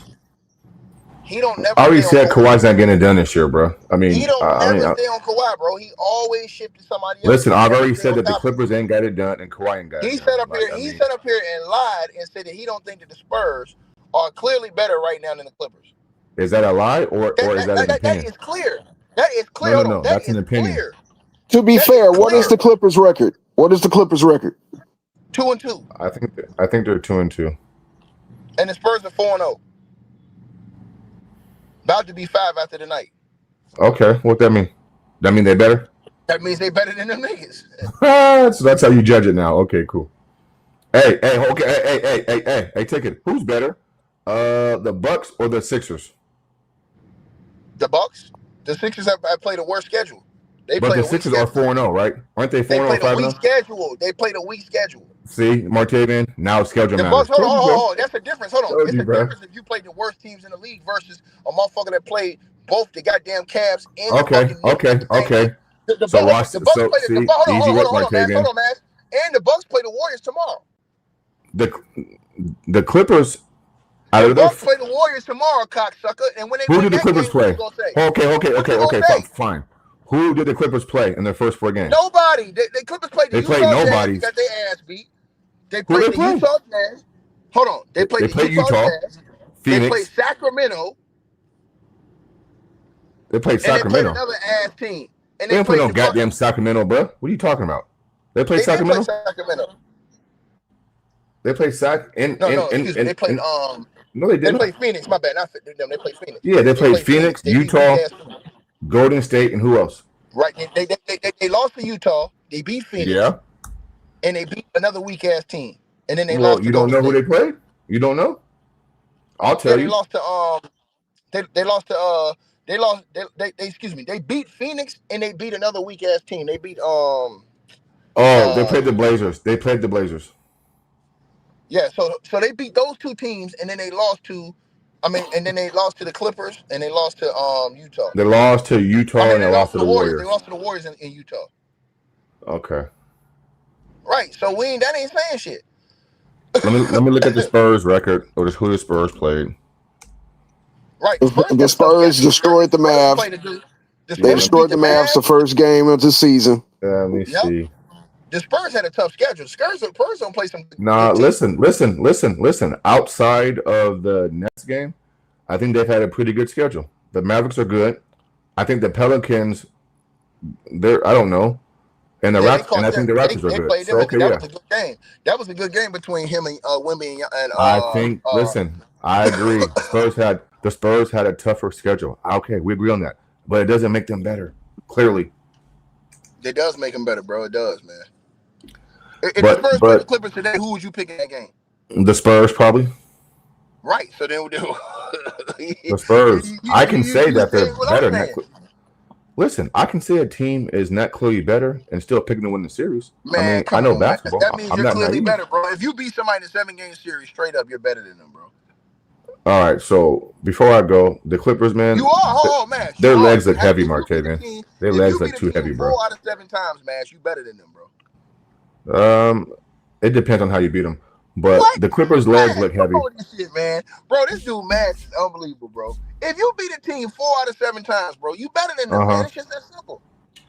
The Clippers' legs look heavy, and they ain't got no young talent. They ain't got no shooting right now. They might be in trouble. Them niggas is sad, man. Them niggas got. Think about this. You let a dude that was gonna make the All-Star team last year walk, and now he's killing with the Miami Heat. And the Miami Heat are one of the top teams in the league right now. Yeah, they're playing good ball too. Yeah, I wasn't expecting that out of Miami. In fact, the Miami Heat screwed over that game against Orlando. They should have beat Orlando in the first. Yeah, I watched that game. Yeah, the first game of the season, right? Yeah, that game away. And that was because of Bam bitch ass out of Bayou. They literally gave that game away. They should have won. They should be undefeated right now. And not only that, the Miami Heat out here putting up points on motherfuckers. They out here scoring 130, 140. Without superstars. Think about that. So the Clippers and what you call will go over that bitch just dropping buckets. I'm talking about Norman Powell. Now he was out last night. But the other 3 games he played, he been killing. No, they got something good going on over there. They lock it down. How many Hawkeyes coming off the bench, goddamn giving dudes that work? He balling. They ain't even got Tyler Hero. Tyler Hero's gonna be out for another month, 2 months? What happened to Hero? He got hurt. He had surgery, remember? Oh damn, I didn't know he had surgery. Yeah, so I don't even know what Mass is talking about, man. Mass is just out here, man. And Mass, and let's just be honest, the Houston Rockets are still better than the Clippers. I agree with that too. The Rockets are better than the Clippers. Right, and that's what I'm saying. Record don't matter, bro. Record don't matter. That's my point. Let's keep going. Hold on. No, but let's keep going. Hold on. But there's more teams in the West. I already named them. Hold on. I already told you the Utah Jazz, I think, is better. No. We disagree on that. The Utah Jazz, all 3 Dallas teams, the goddamn team. Let's not forget about OKC. The Golden State Warriors. I'm not going to say the Lakers. The Lakers with Luka are better. No, they're not. But yes, they are. No, they're not. Luka owns Kawhi Leonard. No, he doesn't. The Lakers with Luka are better. Hold on, bro. He owns Kawhi Leonard now, and he ain't never beat him in the series. And you just said 4 out of 7. I'm better than you. He didn't beat Kawhi in the series. When? What are you talking about? When they went? Okay, I'm asking you when. When they went to the conference finals, right? Yeah. Conference finals. Yeah. When they played Golden State in the conference finals, they had to go through the Clippers, and they beat the Clippers. I think in the second round, first or second round. What are you talking about? He walked through that. No. You guys remember Kawhi didn't play 2. Remember Kawhi was hurt. He wouldn't play like a game and a half. Remember? Hold on. What are you talking about? In the first that was the Mavs series. That was the Mavs series. That's okay. That's what I'm talking about. No, remember, I'm it saying, was with James Harden and Kawhi got hurt and he played. Remember the knee, the leg. He played a I game think and a half. you're thinking about Paul George was on that team, not Harden. Yeah. No. They both on the team. Paul George and James Harden was on that roster. Both the guys were. So hold other on, than that series, when did Luka beat Kawhi in the series? Luka been giving them dudes hell, man. Didn't But he you beat just them the other year too? Didn't he beat them the other no, he year? did not, bro. Luka, He one year beat him one time. they went to the conference finals, and another year he went to the NBA finals. Hold on, bro, because you're misleading the people right now. They only played him one time where he beat them. One time. And Kawhi played a game and a half. That was it. What are you talking about? Ticket? Hold on. They didn't play him the year they went to the finals? Oh my no. Who did Dallas play? Or maybe that's the year we're talking about with that they beat him in the first round, but Kawhi played a game and a half. Who did Dallas beat the year they went to the finals? Minnesota. They beat Minnesota. Shit. I'm not even gonna lie to you. They beat Minnesota. They beat OKC. Remember? Oh yeah, they did beat OKC. They did beat OKC. Was it? And who they play in the first round? And Utah. They said Utah. Okay. Nah, you talking about in the playoffs? Ticket making shit up now, bro. Shit. No. Yeah, it wasn't Utah. Hold on. It was the Clippers. Wasn't Spidey already in Cleveland? Wasn't it the Clippers? Wasn't it the Clippers in the first round when Harden or yeah? I thought they played the Clippers too. That's who I thought they played. Yeah, but Kawhi played a game. Yeah, they played the Clippers in the first round. Yeah, but Kawhi played one game and a half. Remember, he played one game and a half. No, but I'm talking about the other year they went to because 1 year they only played him one time and he beat him, bro. You making up shit now. Talking about 1 year they went to the conference finals and 1 year they went to the NBA finals. Okay, well, they didn't beat the Clippers when they went to the conference finals. Now, the year they went to the conference finals against Golden State and lost 4-1, the next year the Mavs didn't make the playoffs. So the following year they made the playoffs. Hold on. But who did they play that year they went to the conference finals and lost to the Warriors? Who did they beat in those first 2 rounds? That's a good question. It wasn't the Clippers, bro. It wasn't the Clippers. Oh, they beat Phoenix. Remember, they melted Phoenix down. Chris Paul's Phoenix. Yeah, they beat, and then in the next round, didn't they beat the Clippers? No. To get to the second round was Phoenix. Yeah, the first round would have been somebody else, but it wasn't the Clippers.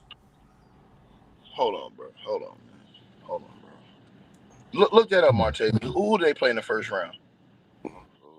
See, what year would that have been? They said Utah, Suns, and the Warriors. No, that's the year they're talking about the finals.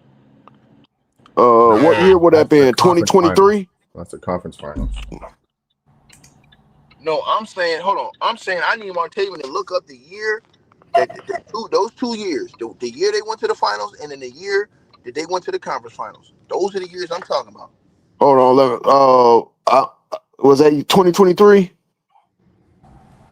said 2023. No, that wouldn't have been 2023. It would have been 2022.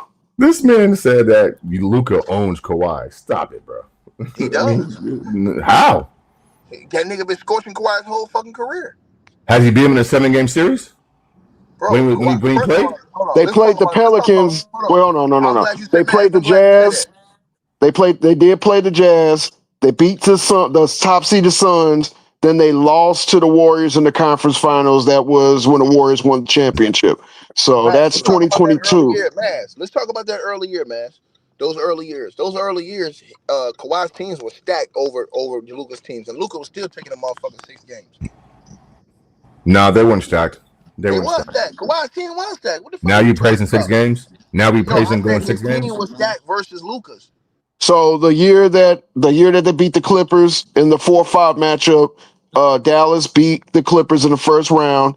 Then they took out the top-seeded Thunder in the second. Then they took out Minnesota to go to the finals where they lost to Boston. Those years that Tigger are talking about, Luka had 2-1 leads, 3-1 leads, and blew the leads. So what's your point? So if they were stacked, Luka had leads in the series, 2-1 in both those series, and still lost the series. What's your point? Man, okay, Mr. Ash. I know. Hey, Ticket. I know. I know, Mr. Mass. Mr. Mass. Hey, bro, I know. You a Kawhi Leonard God walker. It's okay. It's okay, bro. It's okay for you to be a Kawhi Leonard But God can you walker. rebut what I just said though? You give him Instead of all of saying the. Mr. Mass? I know what you do, bro. I know why you do it too. Man, You scared. You woo. scared to criticize Kawhi, boy. I I know you just is. criticized him, bro. This is Nah, crazy. you scared to criticize him. You He hit said, I'm him scared to with criticism. criticize Kawhi. You don't hit him with the same shit you hit LeBron James and them with. Because it's different. That's why. Because it ain't the same. To It me. ain't different. It is the same. No, it ain't the He's a same. low managing punk bitch. So, okay. Martavian. Yes, sir. I gotta get to Look work, at guys. Kawhi's But, failures yeah. and you tell me, do you see a difference? Look at his failures. Yeah, the nigga, he's a weak weasel. Point blank, period. And he gets away with the most failures out of anybody. He does. I think after that year where they played or he got injured versus Utah, and Paul George had to take the bulk of the share when they end up losing to Phoenix in the conference finals. After that, I didn't ever see Kawhi Leonard be the same after that. It was always, for me, he picked and choose when he was going to come back. And then when he did come back, he'll look great. And then the start of the playoffs start, and then he'll get hurt in the playoffs again and no more Kawhi. So it was like I could never count on him anymore after that. And he has a great offensive game, but he's not the claw from not Utah, San Antonio, and even his day or his season with Toronto. Since he got to the Clippers, I don't see him the same way that I seen him beforehand when he became injury prone. So it's hard for me to give him 100% full credit when you only play a certain amount of the schedule. And didn't he take like a year and a half off for the knee injury? So I don't know. I'm not gonna sit up here and talk shit about him because I don't know him like that. But what I see out of Kawhi is not what I've seen out of him in the past. As far as a great player in my eyes, I just think he's an injury prone player now.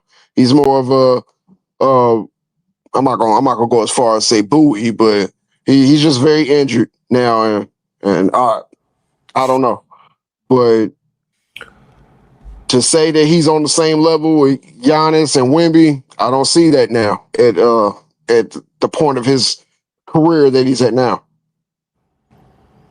He's a good, solid player, but I don't think he can carry a team anymore. Yeah, he's not the same player. I mean, he's gone through a lot with his body, so we're not going to see the same Kawhi consistently night in and night out. Like there was a game last year for Denver where he had like 37 points. He was like 15 for like 17. Those games are few and far between. I'm on the Wemby train. Like I'm all in. Like he's the guy. But I don't put no goddamn me. What up, BX? I think that's BX in the chat. I don't put no goddamn Giannis Antetokounmpo as that guy. He's not that guy, bro.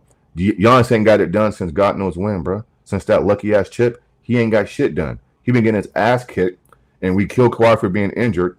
But Giannis has been injured the last 2 or 3 postseasons, arguably, bro. Now, when you say we, who are you talking about? What you mean? Now, you say we kill Kawhi. I think Kawhi and Giannis are in the same position. They both won, and then they both have not even been back to that. Okay. I see what you're saying. What I'm saying is if take it. So when I say we, then that kind of makes it seem I'm talking about all of us. All I'm saying is this: if people are going to criticize Kawhi for being injured and not being available and not being there, because sometimes an injury is not even your fault, right? It's just a drop. It's just the luck of the draw. It is what it is. But Giannis ain't been healthy, bro. He ain't played like that, right? And the best ability is availability, right? Last time I checked, Giannis has 1 championship, right? Kawhi has 2, right? Kawhi had one of the most epic runs in 2019. I can't say that for Giannis Antetokounmpo. And ever since that lucky ass championship, bro, Giannis has been getting his ass kicked. Now, granted, Kawhi ain't got it done either. And so why are we not putting Giannis in the same category as Kawhi? Now because let they me both give ain't some. played like that. They both ain't got it done, bro. Now Neither let guy. me give some pushback. Now, For why sure. is it Yeah, for lucky for sure. Giannis but not lucky for Kawhi?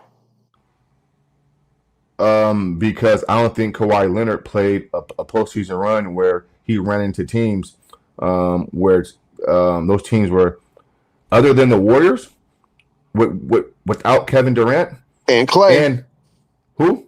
And Clay. Clay didn't finish the finals either. Yeah, but Martavian. I mean, Clay missed like one game, and they were losing the series before Clay got hurt. And people would say that Draymond, Steph, and Clay, the 73 win team Warriors, is one of the best team of all time. They didn't even need Kevin Durant. Not to mention, in that postseason run, Kawhi played Giannis, the Bucks, and he was down 0-2, and came back and walked him down and beat Giannis 4-0. And so I have to throw that in there as well. Whereas the Bucks, when he won his championship, bro, it was different. It was a little bit. The path was different. The path was different. That's all I'm saying. The resistance was different. Like Kawhi went through the loaded Sixers, right? A super team. He went through the number one Bucks out east with a top defense and elite offense, and he was down 0-2. Then he guarded Giannis, shut that shit down. That was easy work, and beat him 4 straight games. And then he goes into the finals. Yeah, Kevin's not there, but then we can't have it both ways and say that they're the best team. Well, not you, but just people in general would say, oh, well, that 73 team win Warriors team is the best team of all time. They didn't even need Kevin Durant. They won with and without Kevin Durant. Okay, cool. So you had Draymond, Clay, and Steph. And Klay Thompson. Klay Thompson played most of the series. And let's say I give you Klay Thompson didn't play, right? You still had 2 Hall of Famers in Draymond and Steph Curry versus Kawhi Leonard and a bunch of role players. Fred VanVleet had a baby that postseason, bro. He missed the first, I think, 2 rounds, if I'm not mistaken. He played well in the finals versus the Warriors, him and Kyle Lowry. I agree with that.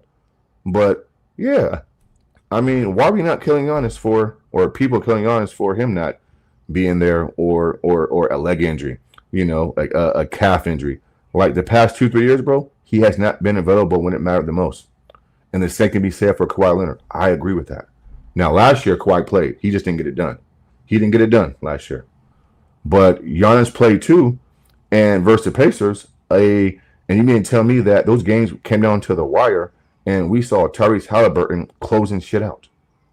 And we see Giannis Antetokounmpo getting his ass kicked once again in the fourth quarter with literally no go-to move when it matters the most. And then the series ended on Tyrese Halliburton driving past Giannis, this defensive juggernaut, to the basket. Game, shot, series over. That's what I saw. Now, all of those are fair points. All of those are great points. I can see why you're defending this so hard because of the narrative about Kawhi and also the narrative about Kevin Durant. But shout out to Raw for TV. He broke down every championship run, and you could put an asterisk by any championship run because things happen. You can't apologize who you have to play or who gets injured in the playoffs and who doesn't get injured in the playoffs. With Giannis, he had it both ways. Yeah, we can say that he had an injury run with teams when he won the championship, a la Chris Paul and whoever else. What was that? Trey. What's his name? Trae Young. He got injured. You know what I'm saying? When the Bucks played them. But you can say that about anybody. I don't think anybody should apologize if they have to beat an injured team to win a championship or go through an injured team to win the championship. Just like he lost a number 1 seed because he was injured to an 8 seed. So, you win some, you lose some. When it comes to Kawhi, I think the pushback on him is always the load management in the middle of the or during the regular season.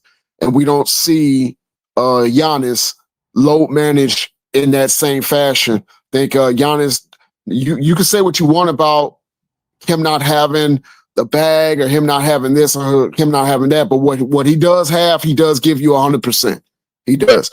Granted, yep, these last 3 out of 4 years in the playoffs, 2 of them were injury seasons, and last year, just there were so many winnable games in that first round against Indiana that I can see where you say if we're going to criticize one, we got to criticize the other. Absolutely. If we're going to keep it fair across the board, I don't think you will be arguing this, but just Giannis' effort and his overall willing to play, willing to go out there. He's had his nights where he'll take probably a night off, but not every other night, or, playing, 50 to 45 games a year and then showing up for the playoffs. So I think that's where a lot of people have their differences of the differences of opinion between these two players. I know you also have a lot of affection for Chris Paul. Chris Paul, he had a broken hand in that series, but I blame one player more than Chris Paul in that series, and that's the light-skinned two guard. I blame him. Booker. Yeah, Devin. I definitely blame him more than Chris Paul. That was supposed to be Devin Booker's team, correct? Yeah. I don't think he stepped up enough. He's had some good games in that finals, but I don't think he stepped up enough. Well, he had back-to-back 40-point games, but unfortunately, no impact, and that just wasn't the right style of play. That's not what that series called for in that series. He didn't need to score 40 points. He needed to let Chris Paul dictate, facilitate, and that was my next point, Maz. You stepped all over it, but I'm glad you stepped all over it. Bro, my bad. He tried to use that NBA Finals as a look at me, and he shot the Suns out of that last 40-point game. Yep. That first 40-point game, it was every one of those 40 points was needed. But that second 40-point game, you could see how he was shooting his team out of their offense, out of their rhythm, and the Bucks took full advantage of that. Yeah. So that's where I blame him. It's like when you break the offense in football, and then you have to go back and talk to the coach, like, okay, why the hell did you do that? That wasn't part of the game plan. You know what I'm saying? So Booker hasn't won since then.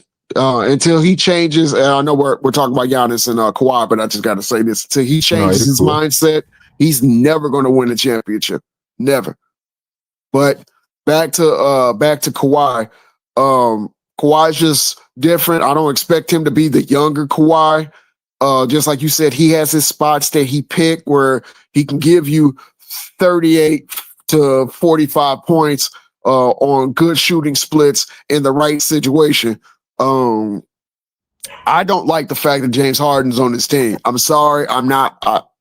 James Harden does not give me any type of confidence that he comes to the beginning of any season ready to go in your best shape, in your best mindset.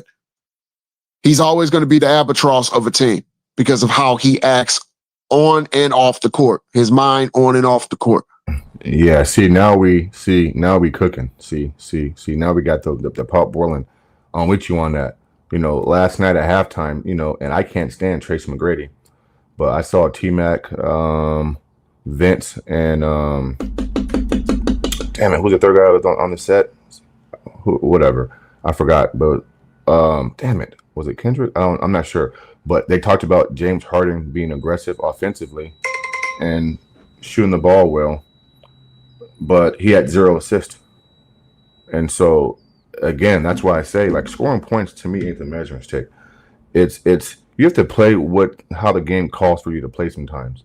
Like, me going out scoring 30 points is not what my, like Kevin Durant scoring 37 versus the Pistons a few days ago, and they lost the game.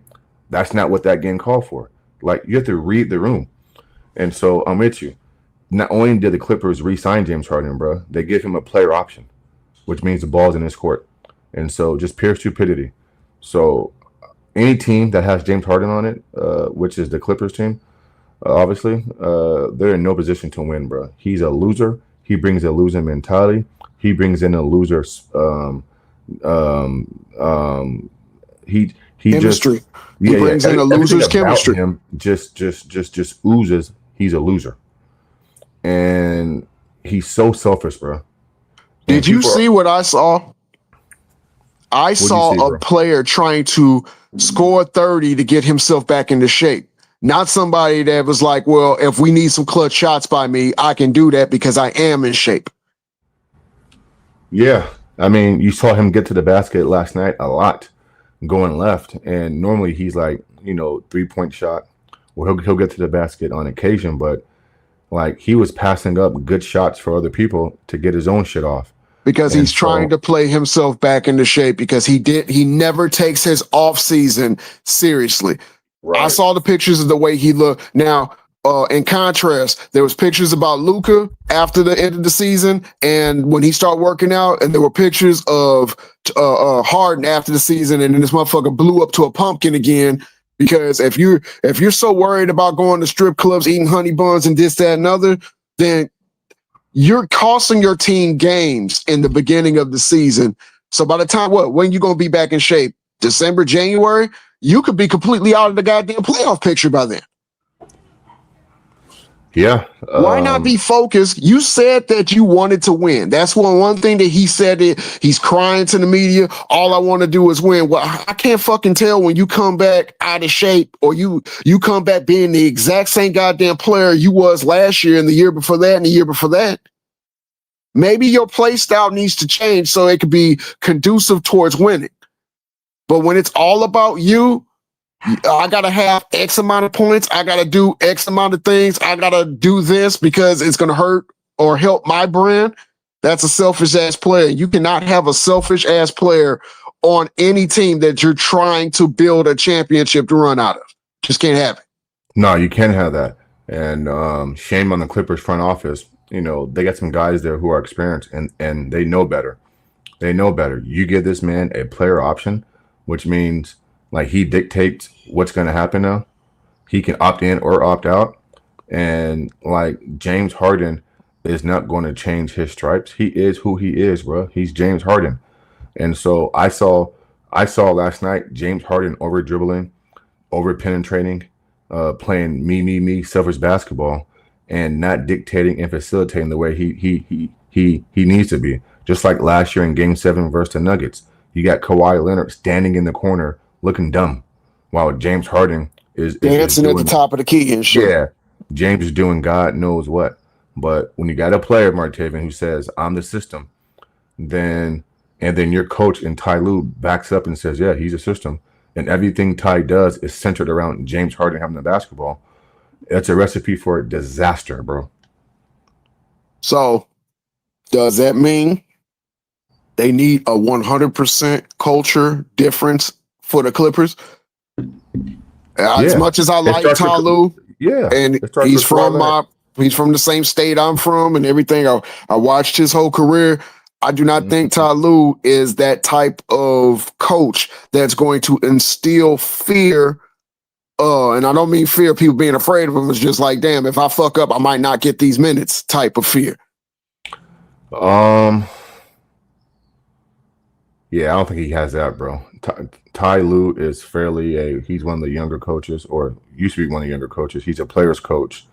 I saw a play yesterday when somebody hits a shot and they go down 15-16. Clippers call a timeout, and Ty Lue, instead of meeting his players halfway to the bench, like getting on them, a la Greg Popovich, he's like by the scorer's table clapping his hands like everything's okay. I mean, that's the climate we're in, bro. You got hit coaches clapping their hands like everything's Why the hell would you clap your hands when your team is down by? Well, like, good job, everybody? I don't know, bro. I don't know. That's the way to put us in a hole, everybody. Good job. Let's get to the bench, get you some water, check your emails. You're doing the best you can. No, I've seen Phil Jackson run to meet the team and scream at them all the way until they get to the damn bench and then grab the clipboard and this, that, and other. It's just, we're looking at a bastardized version of the NBA that we have fell in love with. Coaches can't coach. We saw Phil Jackson meet Pau Gasol halfway and damn near punch him in his chest. Like what the fuck are you doing? So we're in a different time zone. We're in a different league, and coaching's different. And these players run the league, bro, not the coaches. You got veteran coaches who have no say-so, right? So, I mean, maybe two coaches have say-so, bro. Rick Carlisle in Indiana, I think, has say-so. And I think Eric Spoelstra in Miami have say-so. Other than that, bro, who really has, like, say-so from the organization or backing? I don't know. You know what? That is probably the most scathing but yet truthful statement I've ever heard you say. Because I'm trying to rack my brain and ask myself, who else can I put in there? And I don't think I could put anybody. Everybody's either too new, too young, or haven't had tenure with that team. And Martavian, here's the ultimate indictment, bro. Mike Malone with the Denver Nuggets won a championship, bro. He had old school values, right? Like, he's been around, right? He had that, I'm going to get on you, and that scowl during timeouts. Bro, they let him go last year before the postseason because the players were unhappy. Certain players were unhappy. Yeah, you're right. Yeah, certain players. So if you can let a championship coach like Mike Malone go, come on, bro. Like, nobody's really safe. So you can say what you want about Booty Hoser, but they did the same thing to him. Yep. In both stops. You can say the same thing about Milwaukee and Phoenix, huh? Right. You can say the same thing about fuck's his name that won the championship with in the bubble with the Lakers. Damn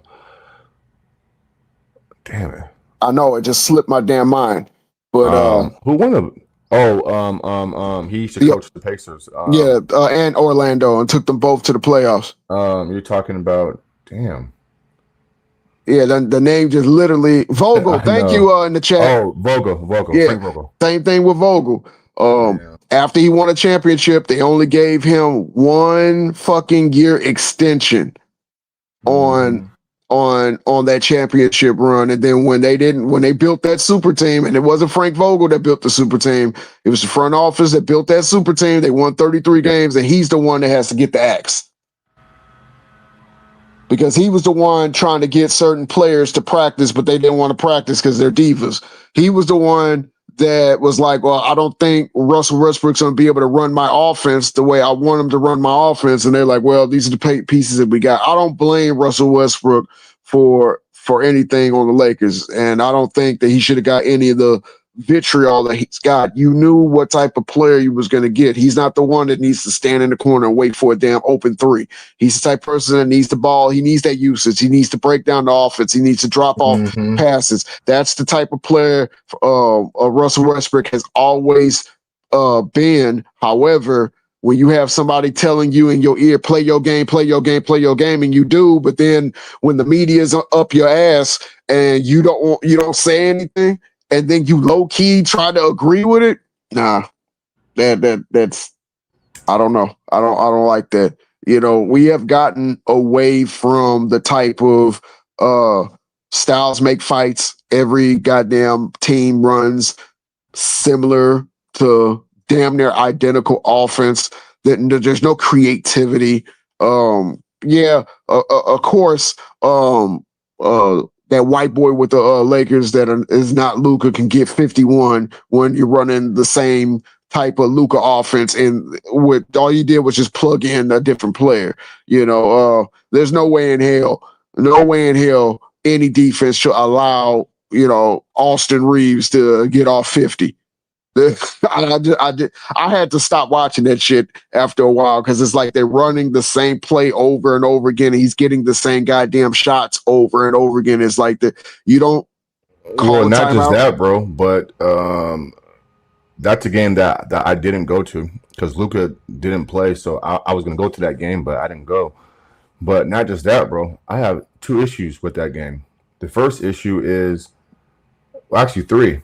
Like the level of stupidity from Doug Christie and the coaching staff not to trap, get the ball out of his hands, do something. That's number 1. Number 2, Zach LaVine after the game is hugging, laughing, clapping it up with him. Like this dude just dropped 51 points for a shot, bro. And you hugging him and clapping and smiling and shit in his face. I'll be ready to beat his ass. But that's neither here nor there. And then the 46 free throws. Right. And then 3, I think DeMar DeRozan is at the podium and he's asked about Austin Reeves. And instead of having some level of accountability saying, we got to be better, I can guard him, blah, blah, blah, he goes to he says we shot 20-something free throws and then he walks out. The level of accountability, bro, from these players is just pathetic. Like, you're DeMar DeRozan, and instead of you saying, nah, fuck the free throws, like, we got to be better. Like we got to throw different looks at him. We got to do this. We got to do that. He just storms out saying, "Well, he shot 27 free throws." So he's insinuating that the refs are this and that. And I'm saying to myself, I see why the Kings don't win shit, bro. Like your best players don't hold nobody accountable, let alone themselves. Wait, stay right there. Let me see if I'm on the same page with you. So you saying that he used that as a cop out instead of taking full responsibility? Yes. Okay. Yes. and when you get a chance, maybe you can like YouTube or just look at that moment, and like if that doesn't show you the type of environment and the type of atmosphere that is going on in those hallways, in that practice facility, and in the locker room with the Kings, then that told me everything I needed to know, bro. Everything I needed to know about that team. Not that I already didn't know this, but that just confirmed it. And so, no Luka, no LeBron, bro, and y'all don't trap. Y'all don't blitz. Absolutely. Thank you. Y'all don't say, "Hey, he's not going to beat me tonight." I'm gonna make Rui beat me. I ain't gonna let Christopher Reeve's grandson beat me and shit. Come on, bro. Come on. So that's my thoughts on that, bro. That's my thoughts on that. But yeah, man. And I think this is gonna have a. I know he scored 51 and 41 in a loss against Portland, but this is gonna have some devastating results, and I'm gonna tell you just why I say that. Because now that Luka got the cocaine in his nose. I mean, not Luka. Austin Reeves got the cocaine in his nose. He can score with the best of them. When Luka come back, guess who's going to still think that he's going to want the ball? And if LeBron ever comes back and he's not going to be getting the touches, guess who's going to start complaining? Mm-hmm. Or you might have a situation where it's going to be every man for himself. Right. So this, I don't know. The jury for me is still out on JJ Redick. I don't like him for Duke reasons, personal reasons, and I think he's a fucking snake, but that's neither here nor there. I agree with that. Yeah, I agree with that. I don't like him, period. There's too many other people that should have got a coaching job that wasn't on their knees and wiping their mouth for LeBron James. You still got what's his name? Gollum for Lord of the Rings that played with the Houston Rockets, Sam Cassell. Mm-hmm. Did he even get interviewed for that job? I'm not sure, but he should have, along with Bobby Jackson. I mean, there's a few guys, right, that should have got interviewed, bro. Brian Shaw. I mean, there's a few guys. And I forgot about Brian Shaw. And so, yeah, I mean, you go get a guy off the bench on the wagon doing podcast, and you're doing a show with him, and now he's a head coach. How can JJ Redick ever hold LeBron accountable, bro? He can't. It's like the foundation is already rocky because there's no accountability there from the head coach to the player, and when you have that with your best player or players, it filters down to the rest of the crew, and it calls for a dysfunction of God knows what behind the scenes. So I know guys feel it, bro. I know certain guys can like I wonder how it is on road trips when Bronny's on the team flight and he's there and he's around. And listen, bro, I know the pillow talks at nighttime between players, their wives, their girls, maybe players among players, like some of the bench guys or the others. The type of shit they saying, bro, behind the scenes. Like, what the hell is going on with this shit, bro? Like Dalton Connect should be playing. Why is he not playing major minutes, bro? Because we gotta get Bronny some minutes in there, even though his plus minus is sinking faster than the goddamn Titanic. But we gotta keep this front up, and that leads me into my next question. Me and you gotta go to practice. But LeBron don't get to practice whenever he want, and Bronny get to practice whenever he want. I fuck up in the game, and you're throwing cheers and cracking fucking clipboards to me. But Bron takes a fucking half court air ball three. He comes back to the bench. You're clapping for him. How am I supposed to take you fucking serious? Right, and DB2P6 in the chat says there's veto evidence of JJ Redick getting on LeBron James. That shit don't work on me, bro. That fake criticism, that fake outrage from JJ on LeBron, bro. That's all for glitz and glamours, bro. That shit don't work on me, bro. I ain't dumb. Can I ask a question? Last night, bro. Yeah. Can I ask a question? Where was JJ getting on LeBron when he did 2 turnovers back to back in the fucking Minnesota? In Minnesota, and the 2 turnovers back to back in Chicago when Giddey hit the fucking half court 3 on him. Where was he getting on him, bro? Oh, nowhere to be found. Where was JJ Redick at when Julius Randle was frying his ass? I'll wait. Where but was he'll get on the role players for not playing defense? Where was JJ when after a fucking 9-game winning streak to pull you in second place in the Western Conference, and then your best player allegedly takes 2 weeks off? Right. So, didn't JJ Redick come out after they lost to Minnesota and says that we got to get in championship shape, talking about Luka, but never once mentioned nothing about LeBron James? Never. Isn't this the same stupid ass nigga that turned off the fatigue factor on 2K and played his starters the whole second half in a playoff game that hasn't been done since the fucking 70s? Yeah, bro. Played him every last minute, bro. But this is a guy that they say Martavian is like pumping gas, but got the Lakers playbook on the passenger seat. He's eating dinner at a steakhouse, but next to his steak, he's dissecting plays. Like, he can't sleep. All he knows is like great offensive sets and plays. But I didn't see Luka or LeBron James set either one of themselves a pick and roll. Like, I didn't see LeBron set Luka a pick or Luka set LeBron a pick. Like, where's the innovativeness? Where's the creativity of the offense with JJ Redick, bro?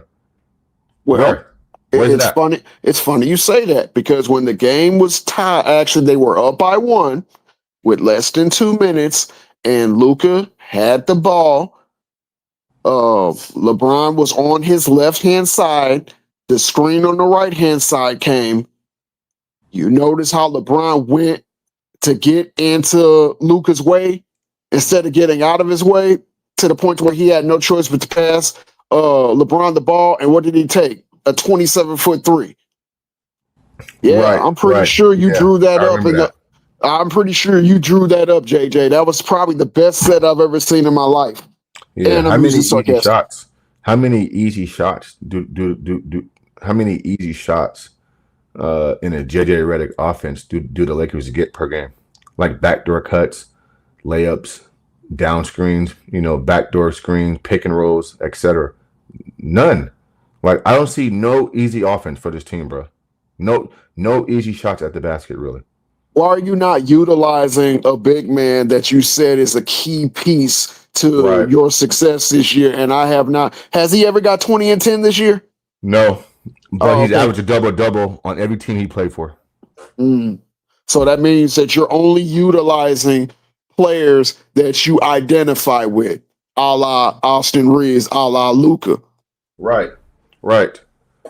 Yeah, it's get my best players to basketball, which I'm not mad at that, because, I probably do the same thing too, but you got to mix in some wrinkles within a 48-minute game, right? You got to get your best players to buy in, and at times they're decoys, right? The offense shouldn't be scheming on them at all times. But you want your role players to play defense and shit, but then you don't want them getting good shots.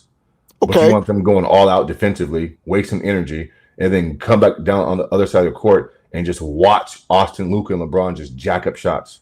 Can we agree that a good coach knows the temperature of his players? Of course, bro. That's a major key.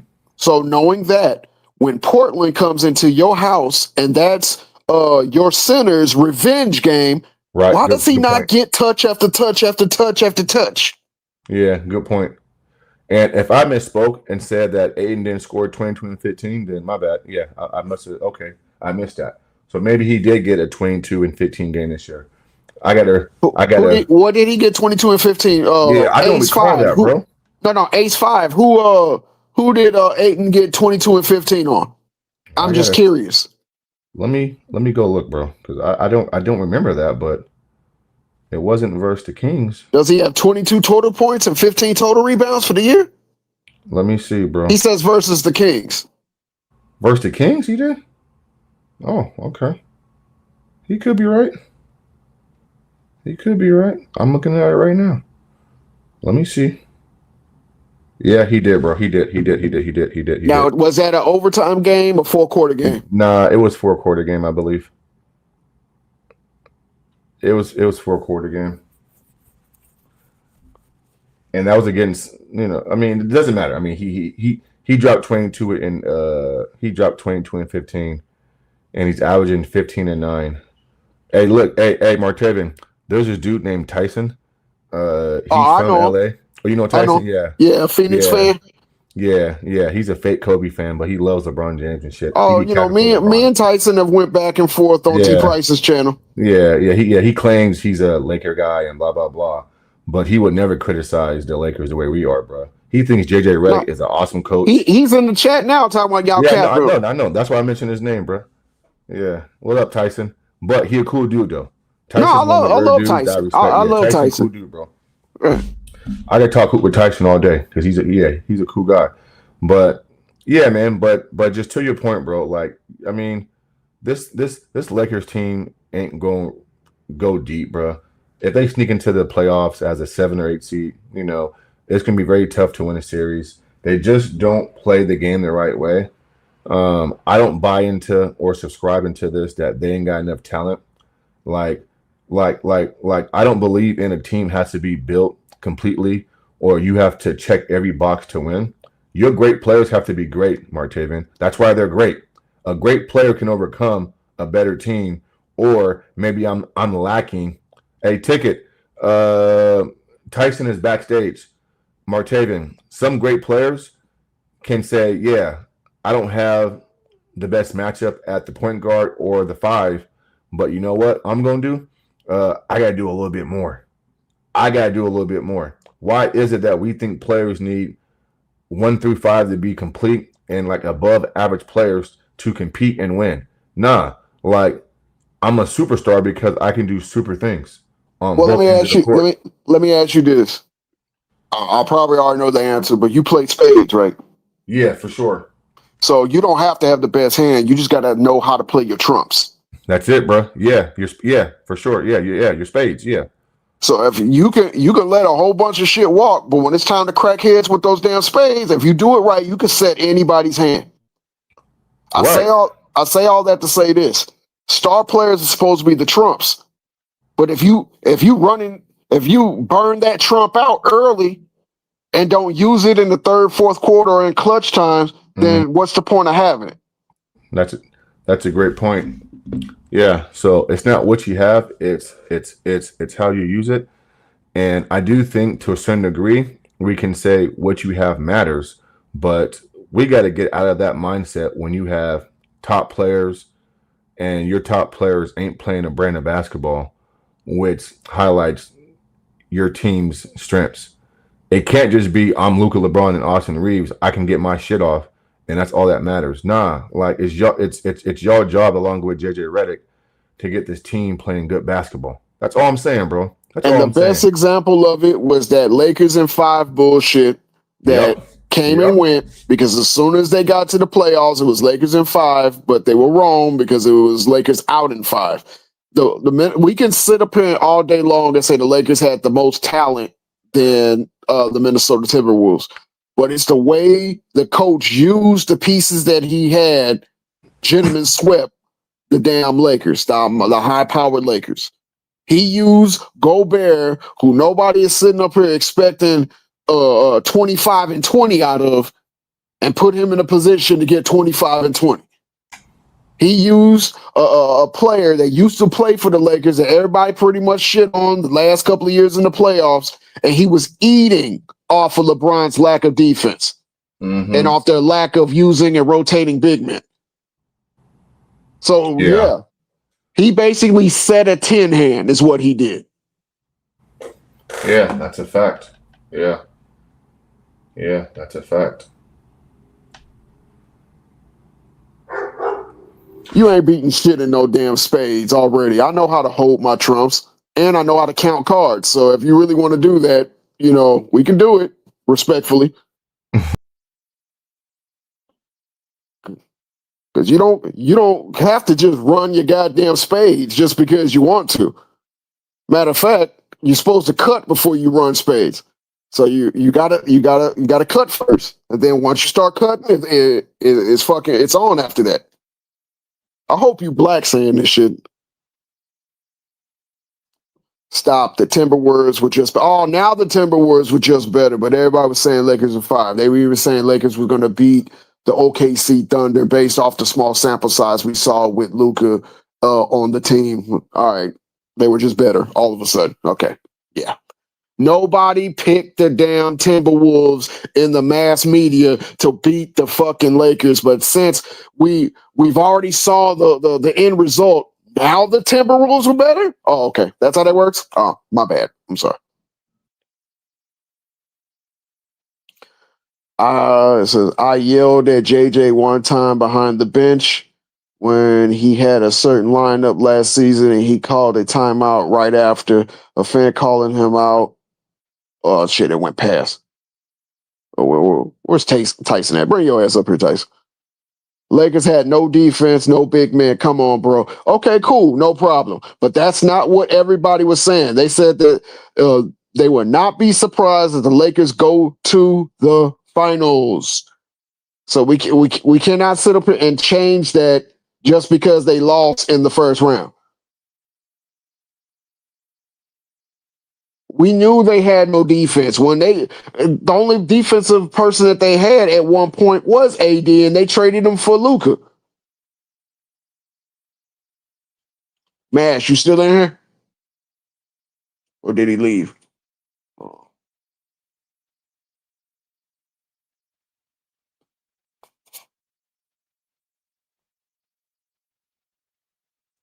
Hey, Tiki, you got a shitload of people in the backstage. Think you got BX backstage, you got Tyson backstage, and a couple other people. If you can hear me,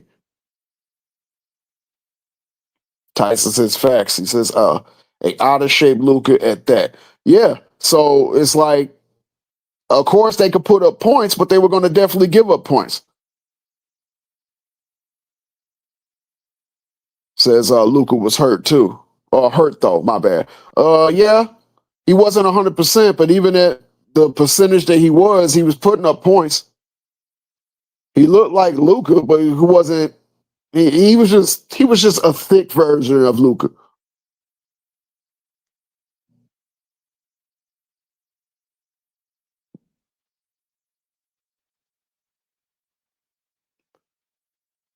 Everybody was looking at the offensive side of the ball in the mass media. I'm not going to sit up here and say everybody because we do have a lot of content creators that was looking at the big picture. So I'm not talking to y'all if y'all was calling it all down the middle. I'm talking about the mass media was gassing up the Lakers. They were saying nobody can beat them. And then everybody wanted to duck and hide when they went down 3-1 and definitely duck and hide. But you had people saying that they were going to come back from a 3-1 deficit in the first round as well. Let me see.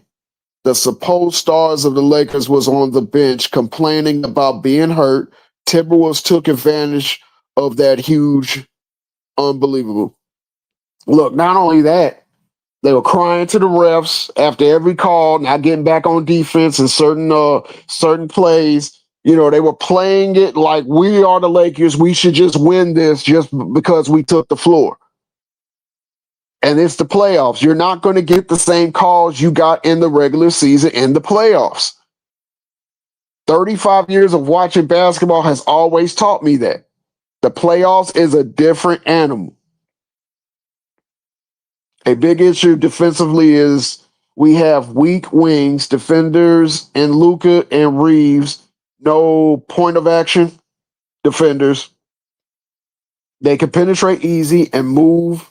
We're running around trying to rotate aimlessly. Yeah, all that switching just tired your team out.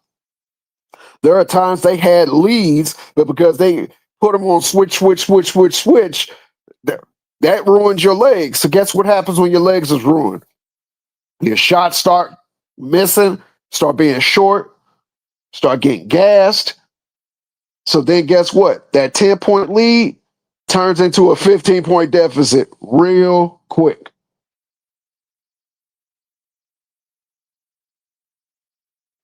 Let me see.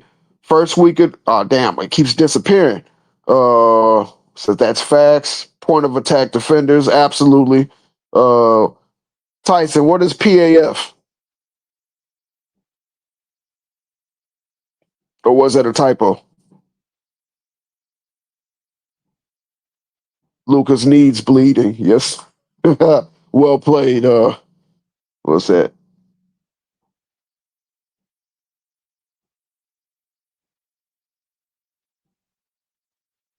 Oh, that's me. Oh, okay. All right, cool. I see you now. I see you. It says, no, that's the person who made the comment. Okay, got you. Says, dog, they not talking to you. Okay, I'm sorry. I'm just trying to read the comments and get everybody engaged and get everybody's thoughts on it. It says Lakers don't even have a defensive strategy to combat the fact that they have weak defenders. Shaking my head. JJ is ass. Yeah, JJ only thinking about one side of the ball. JJ always thought about one side of the ball. Even when he was playing, he only thought about his offense. He was never a person that improved his defense. See, this is why I didn't fuck with him in college, because he was supposed to be the great white hope. But whenever they went up against good teams, good defending teams, JJ, he wasn't putting up those numbers. And if JJ ain't putting up the numbers, he ain't gonna give you the effort on defense. And if we say that about black players, we damn sure have to say that about JJ. JJ just benefit off the fact that he went to Duke. Sorry, somebody called me. But he benefited off the fact that he went to Duke. If that motherfucker would have went to Miami of Ohio, we wouldn't have been hearing about JJ Redick. Because guess who else went to Miami of Ohio? Wally Zerbiak. How long did he last in the league? Exactly. Says, what's up, T Price in the chat? Said he'll be on at 2:30 West time. Today is my Friday. Gotcha. Salute to you, Old Head Podcast. We have no defense. That's the problem with the Lakers. We're not gonna win nothing this year, but in the next 5 years, Luka can get a ring. I'll say less than that.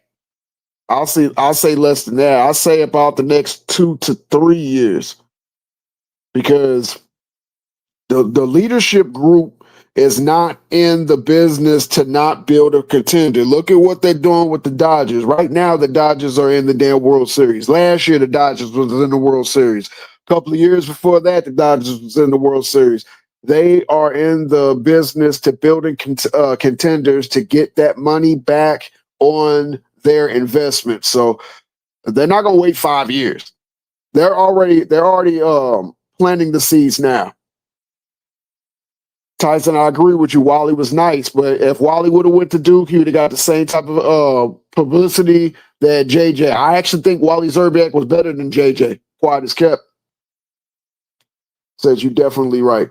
But this roster is ass. Look, this roster is only as ass as how the coach uses the roster. I don't think Ayton is ass. I don't. I think the way he's being used so far is ass. That 15-9 should be 18-13. Who agrees with me? It should be 18-13.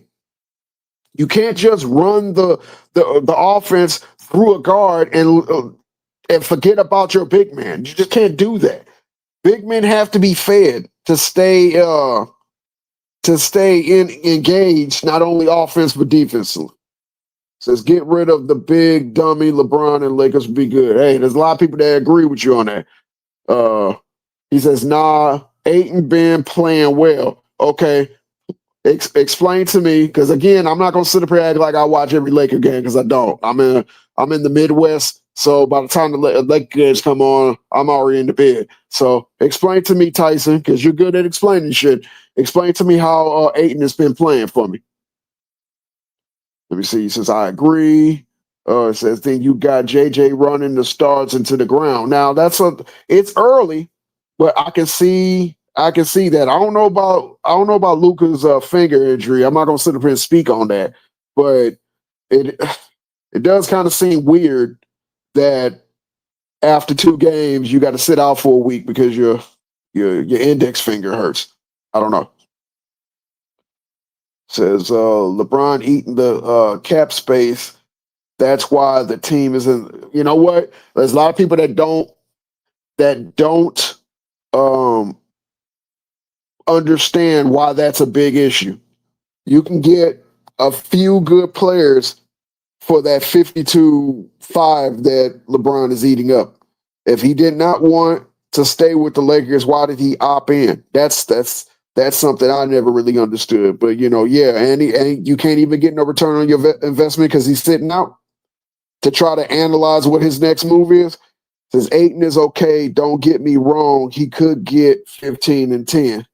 Yeah, but I'm just saying, when you got Luka and you got LeBron out, this is the best time for you to get him acclimated and be feeding him.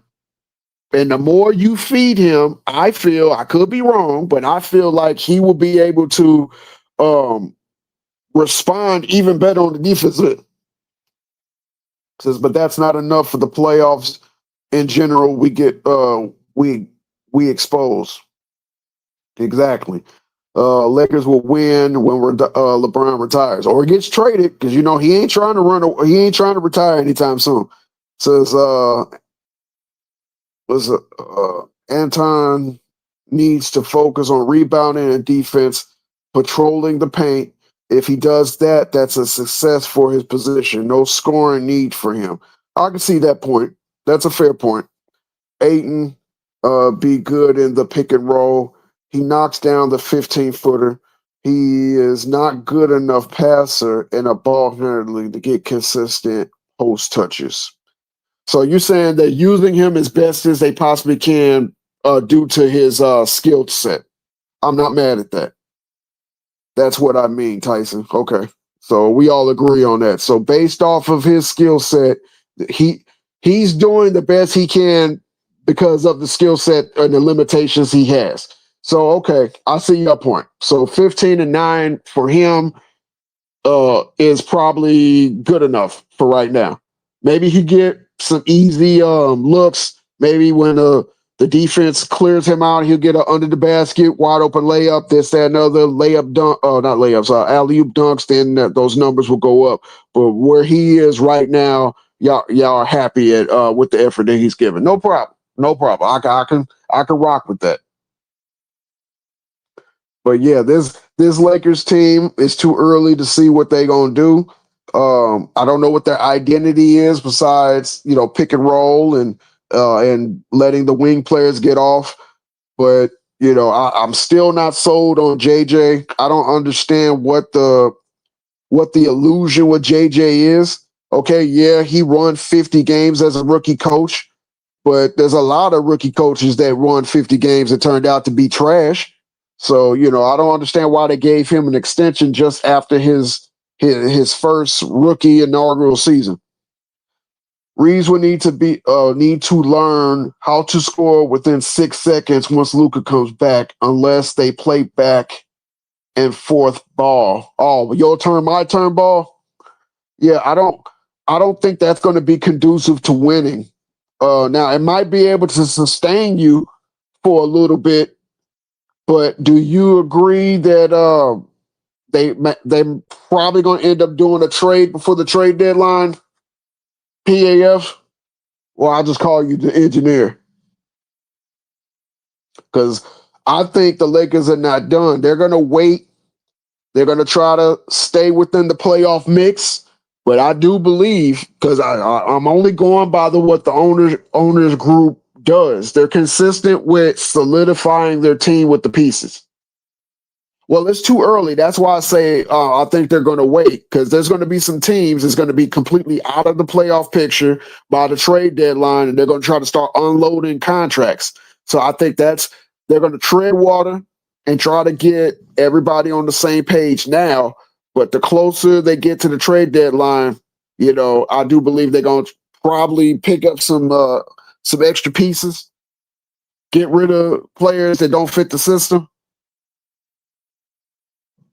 It says, who could they already answer that? It says Luka is locked in for 5 years, basically. Yeah. So they're in a 5-year win mode.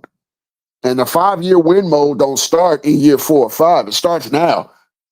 They know Luka ain't going nowhere for 5 years, so let's try to maximize our window as best as we can. And this owners group is not, like in love with LeBron. They're not. They're in love with winning. Where are you at, Tyson? You know I like arguing with you. Need to start with firing the Lakers. You know what? Yeah, JJ's not one of my favorite players or coaches, but I thought that the moment that Mike Malone became available, they should have went after him. But what do I know? Lakers need another 3 and D wing. DFS leaving hurts. Yeah, I don't know why. Did they just let him walk? Did they offer him anything? Or what was that situation with DFS? Because I do believe that he provided a multiple layer of defensive versatility than Vando, because he not only can guard the wing, he also can guard in the post too. JJ got an extension this year. He's not going nowhere. Yeah, he ain't going nowhere. They're already paying Vogel and Darvin Ham. So they're not gonna fire somebody else and have to eat 3 head coaches or 4 head coaches, because you got to replace the head coach after you fire him. They're not going to eat that many coaches' salary. I don't know when the Frank Vogel one comes off the books, but I do know they got a couple more years before the Darvin Ham one comes off the books. We need more guards. Yeah, they actually do. They're suffering at guards because I think this JJ Redick offense is very, very guard heavy. Very, very guard heavy. So you can't do it unless you got the guards, and you got to give Luka the right amount of rest, because I look at it this way: he's running the risk of injury because remember he played all summer right after the season was over. I don't think he gave himself a real break. Now I'm not saying to load manage, but I'm not saying to run his ass into the ground. There's going to be games when y'all going to be up by 20, 25 points. Sit Luka the fourth quarter, or shit, he's resting right now. I get it. But I'm talking about later on in the season. I get it. Tyson pissed off at me. I can hear it in your comments. We got 2 guards. Well, Luka a forward, but you get it. Yeah. Luka is more of a point forward that masquerades as a guard. But I'm rooting for Luka. I really am. I wasn't a Luka fan until how he left Dallas, or how he was basically talked bad to in Dallas. I didn't like how he played and acted in the finals. But I like the fact that how he's trying to bounce back. I don't want Luka run into the fucking I think you saw meant ground, but you put guard. Yeah. Oh, there it is. Spell check. Yeah. Guard. Ground. Yeah. I don't want to see Luka ran into the ground. I don't. Because then if he has an injury because of over usage, then that's gonna set you back. Right bite, left knee, damage good. Bro, I thought Luka was going to finally get his MVP this season, but Wemby and Giannis said, hold up, nigga. Look, I'm so proud of Wemby so far, because I'm not gonna lie. I thought Wemby was very overrated. very fucking overrated for the last 2 seasons and the things that I saw. They trying to use him as a goddamn guard. He's taking 10, 11 threes a game. And I'm like, get your big 7'7" ass down in that goddamn post and show me something. And after that first game against the Mavs and everything he's done too, I like this version of Wemby more than I ever thought I would. Said he's supposed to get his last year, but he made they made that rule where they had to get 65 games and he only played 50. Yeah. That killed it. But do you think he would have been in the MVP discussion? Because OKC came out of nowhere. OKC and Cleveland damn near could have both won 70 games. And if it wasn't for a couple of end of the year snafus, they would have. But when a team's winning 68 games, I don't think you're going to have a chance of winning an MVP over that team that's on that 60 win team. Says, nah, Wemby doing everything he's asked of him so far this. No, what do you mean, Tyson? I said I agree with. I like how he's playing this year more than the first 2 seasons before. Or were you talking to me? Oh, okay. All right. He says he agrees with me. Yeah. Look, I think the best thing for Wemby is he's not playing under Greg Popovich. I'm sorry. I think that's the best thing for his development. You need to develop this guy with globs of potential and talent. You need to develop him like a big man, not like a goddamn guard. I get it. The league is guard centric. The league is 3-point league, but you have a walking fucking mismatch. 7'7" guys with athleticism does not fall off trees. So get this dude closer to the basket, utilize his skill set, and win games. Yeah, he is a top 5 player, but Wemby might get MVP if Shea don't get it. But it also depends on how many wins they get. They can't fall into a slide where they only win 42, 45 games. He has to get the Spurs in a high 50 wins for him to be considered MVP. I agree. Tyson says last year, 47% of his shots were threes. That's fucking ridiculous. Tyson, you get 2 high fives from me. You get 2 high fives from me. Exactly. That dude, that tall, that big, that long, 47% of your shots are threes. Get out of here, man. Damn, get your ass as close to the basket and do some turnaround fades. Oh, Wemby is way too big to be playing. Absolutely. Right there with you. Damn, that's fucked up. He's not getting it then. Yeah. If I saw a game where people keep calling me when I'm on here talking me up. I saw a game where Wemby took 15 goddamn threes and only hit 5. And I was like, I would not do. I will pull everybody off the fucking court if my center shot 15 damn threes. That's crazy.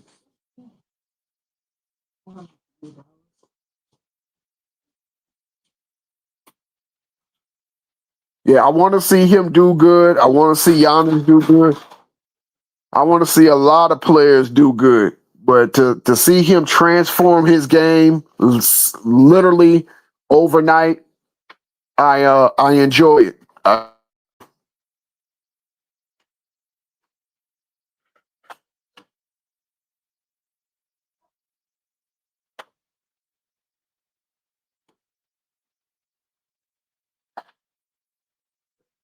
What do y'all feel about this Russell Westbrook kind of blackball shit? I like Russell Westbrook's effort. I've always, his off the court shit. Not getting into that, but I've always liked what he brought to the game, and to see him get blackballed, I don't like. Peace, bro. Wemby is going to be MVP and DPOY. He's on pace. He's well on pace. He be hitting them though, but like Wemby playing like a stretch big when he should be a glass. Look, Wemby is a 3-point shooter, but you can't just let that be 47% of your offense. Between 25 and I might even give you 30% of your offense. Okay, I can live with that. But 75 to 80% of your offense needs to be as close to the basket as possible.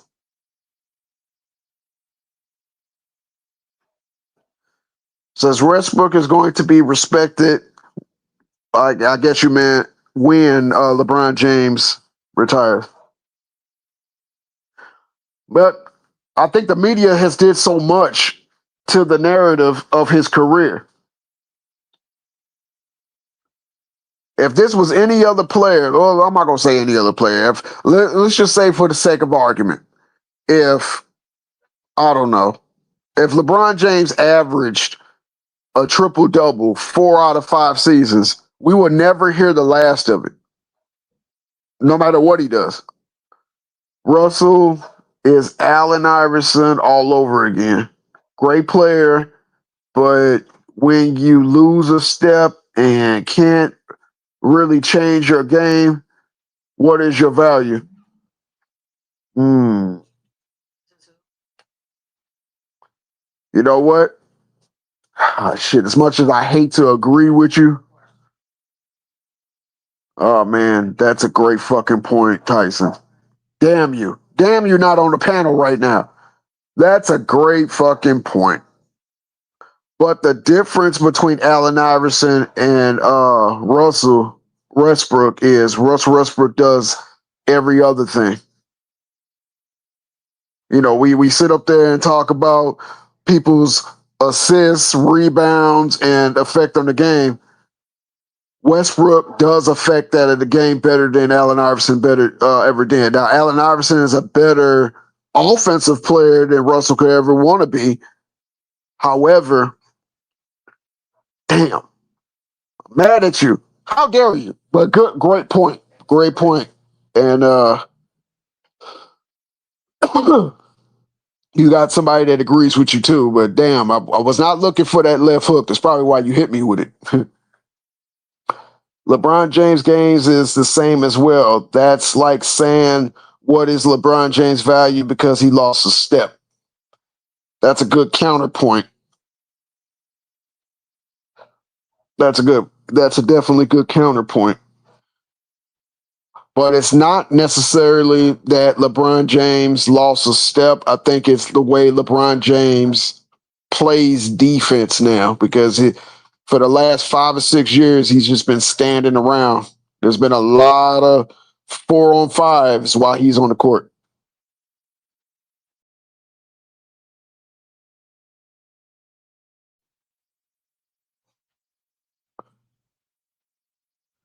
I disagree. LeBron is 6'8" and became a good 3-point shooter.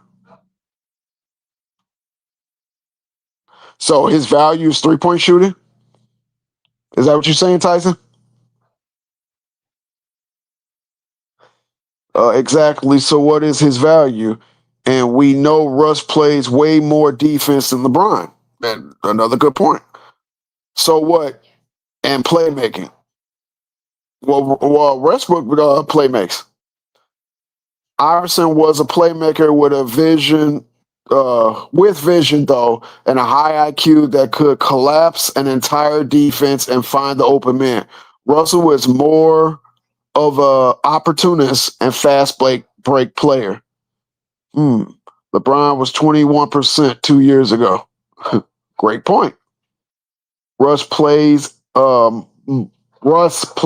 makes and plays defense. Shit. Now y'all fighting it out in the chat.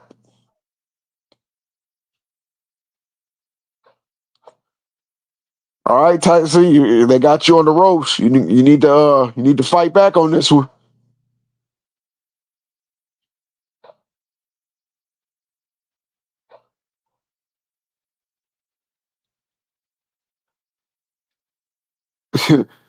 LeBron 8-band 21% cap. Now it wasn't 21%, but it was like I want to say 28, 29%.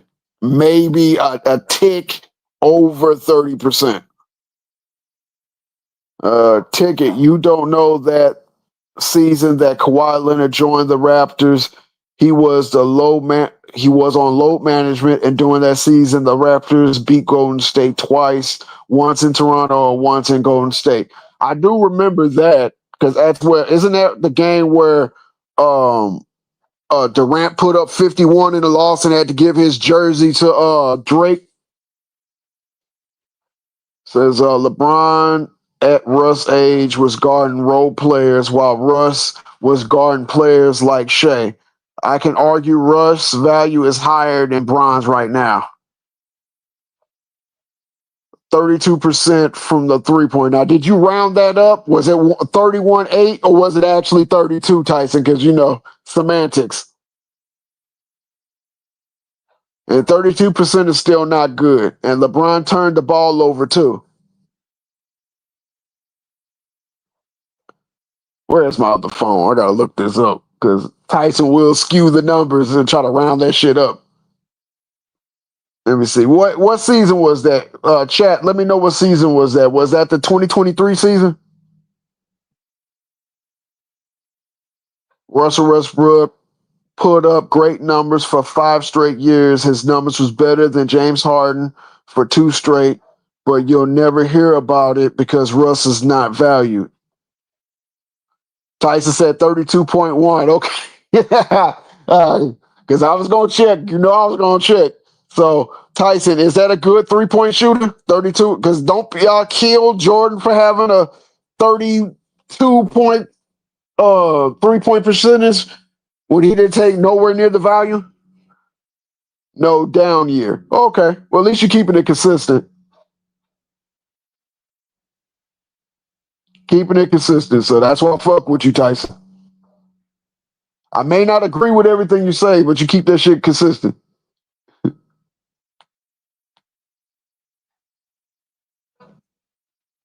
Shout out to old head in the chat with the next year he was 41%, then 37%.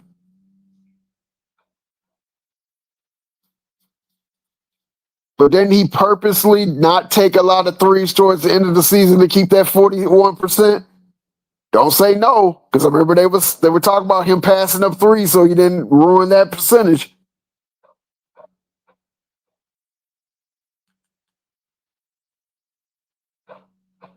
Matter of fact, let me ask you this, Tyson. The year before he shot 32-1. What was his 3-point percentage then?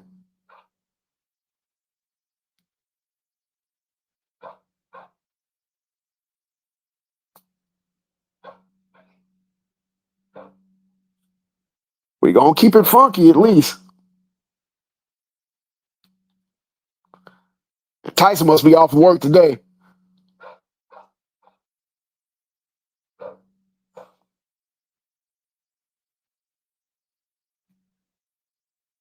You know what? I'll look it up. So I don't have to wait on Tyson. Tyson be tripping just playing. Let me see. Usually don't put LeBron James in my phone, but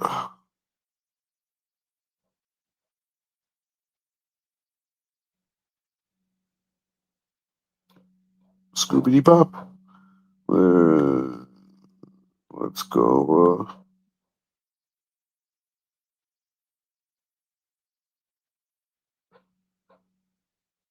35-9 to be exact. Yeah, now you just be an asshole, but I love you. 36 with the rounded up. That's my guy. As much as I wanna hate on you, at least you come with the facts. Let me see. Lakers 39-5. Then before that, 36-5. Then before that, 34-8. Then before that, 33-9.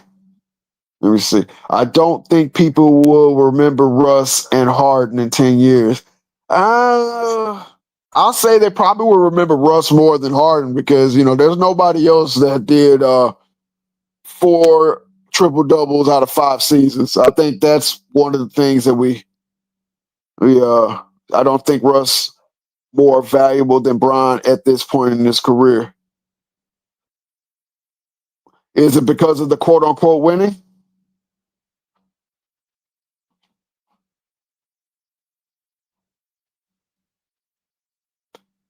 Do you?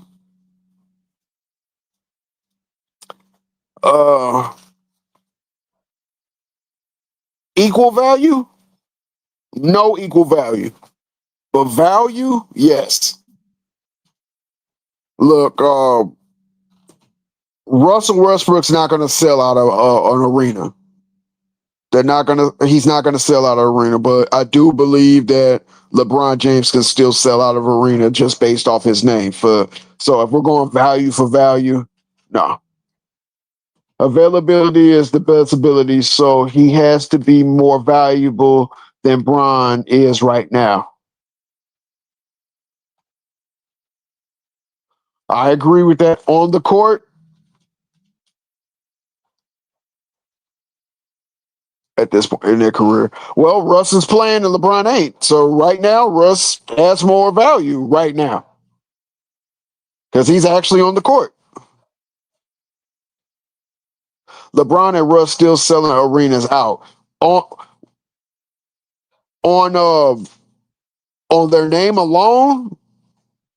I'll have to say LeBron over Russ. Okay, last year. All right. Last year, let me look up. Well, I don't need to look up the stats. Whereas LeBron James has more value offensively, he loses that value because of his lack of defense. So it might be a wash on the damn on the court. Because if I score 30 and give up 30, it's a wash. Not sure what to make of the high school or the high scoring and triple double stat. This is the era of getting numbers.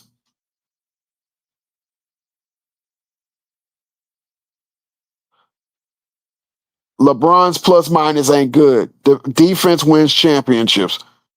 Agreed. Y'all act like Russ. Well, y'all act like Russ like that on defense right now.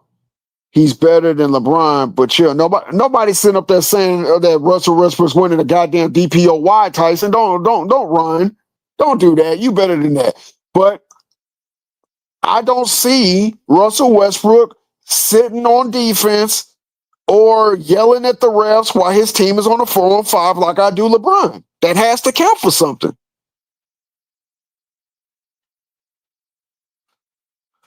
Russ was guarding other teams' best players. Russ is like that on defense. Do my watch last season? I don't think you said that right. Russ is like that on defense. Did you watch last season? I think what do you mean? Old head says Jay Reed don't play defense unless he's winning, allegedly. Yeah, that's absolutely true. LeBron is a lazy superstar, has been for about 7 years now. Oh, can't argue with that. He has been playing lazy on defense. You can't lie, Tyson. That man has been playing lazy on defense. There's too many compilations out there on YouTube where he's letting motherfuckers pass him by, acting like he's getting hit in his beard on elbows, having a nigga have to push him to go play defense. These things have happened. So, yeah, he's a good three-point shooter. Yeah, he can get his points. He said, agreed. He load managed on defense in the regular season. No question about that. Okay, that's all we saying. So that has to count against your value. I'll give you an example before I read the next chat. If you throw 30 touchdowns and 30 interceptions, just like Jameis Winston did, you can't say he has a great value because you gave it away as much as you put it in the damn end zone. So, yes, LeBron can give you 25 to 27, but he's going to give up 25 to 37. We see LeBron walking on defense. Absolutely. And in the playoffs, too. Absolutely. Julius Randle was cooking him in the playoffs. Absolutely. 3 straight headshots. B2, you on fire.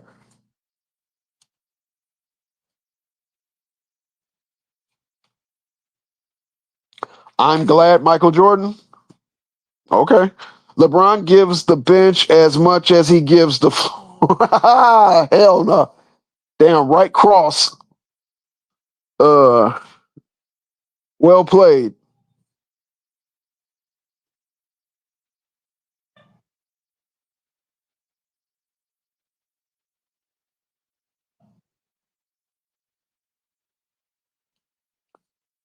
Yeah, you can fill it up offensively, but can you just give me something consistently on defense? Does your man gotta blow by you?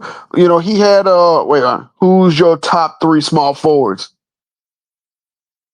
You must be talking. Are you talking to me or the chat? Because last time I answered the question, they were telling me the chat was asking each other that.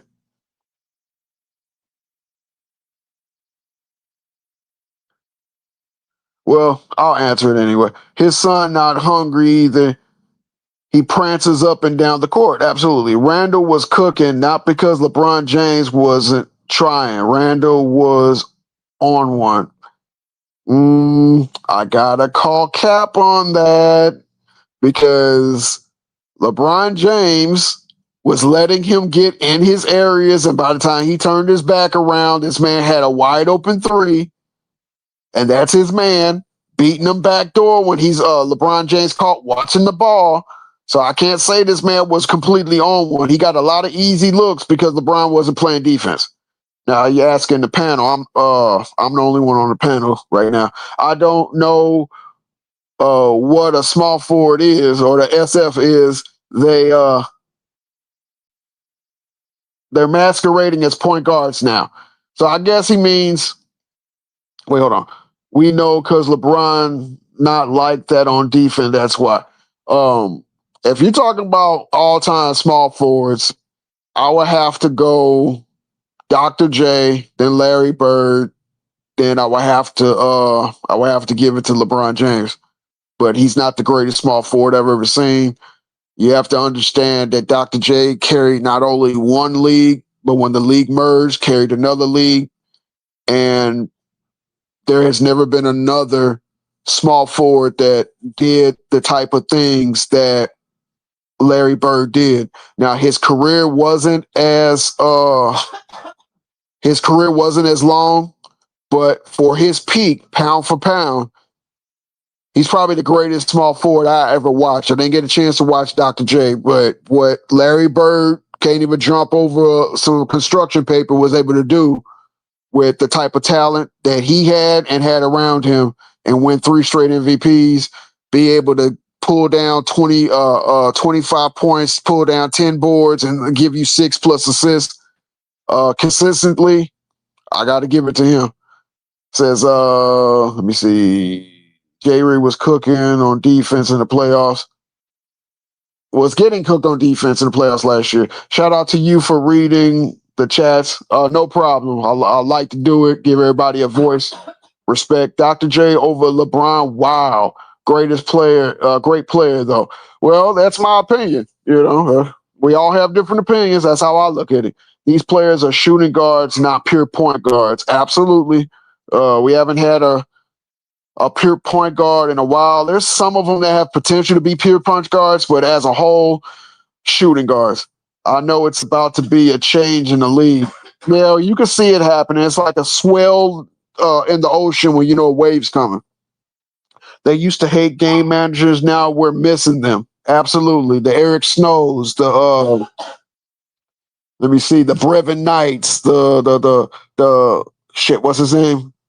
I forgot his name. Played for Cleveland and went to Minnesota. Oh, yeah, you remember his name. Terrell Brandon. That's it. Let me see. Bird, great. Not better than LeBron. Respect your opinion, though. Well, That's cool. That's cool. We got mutual respect. Dr. J, then Larry Bird for me.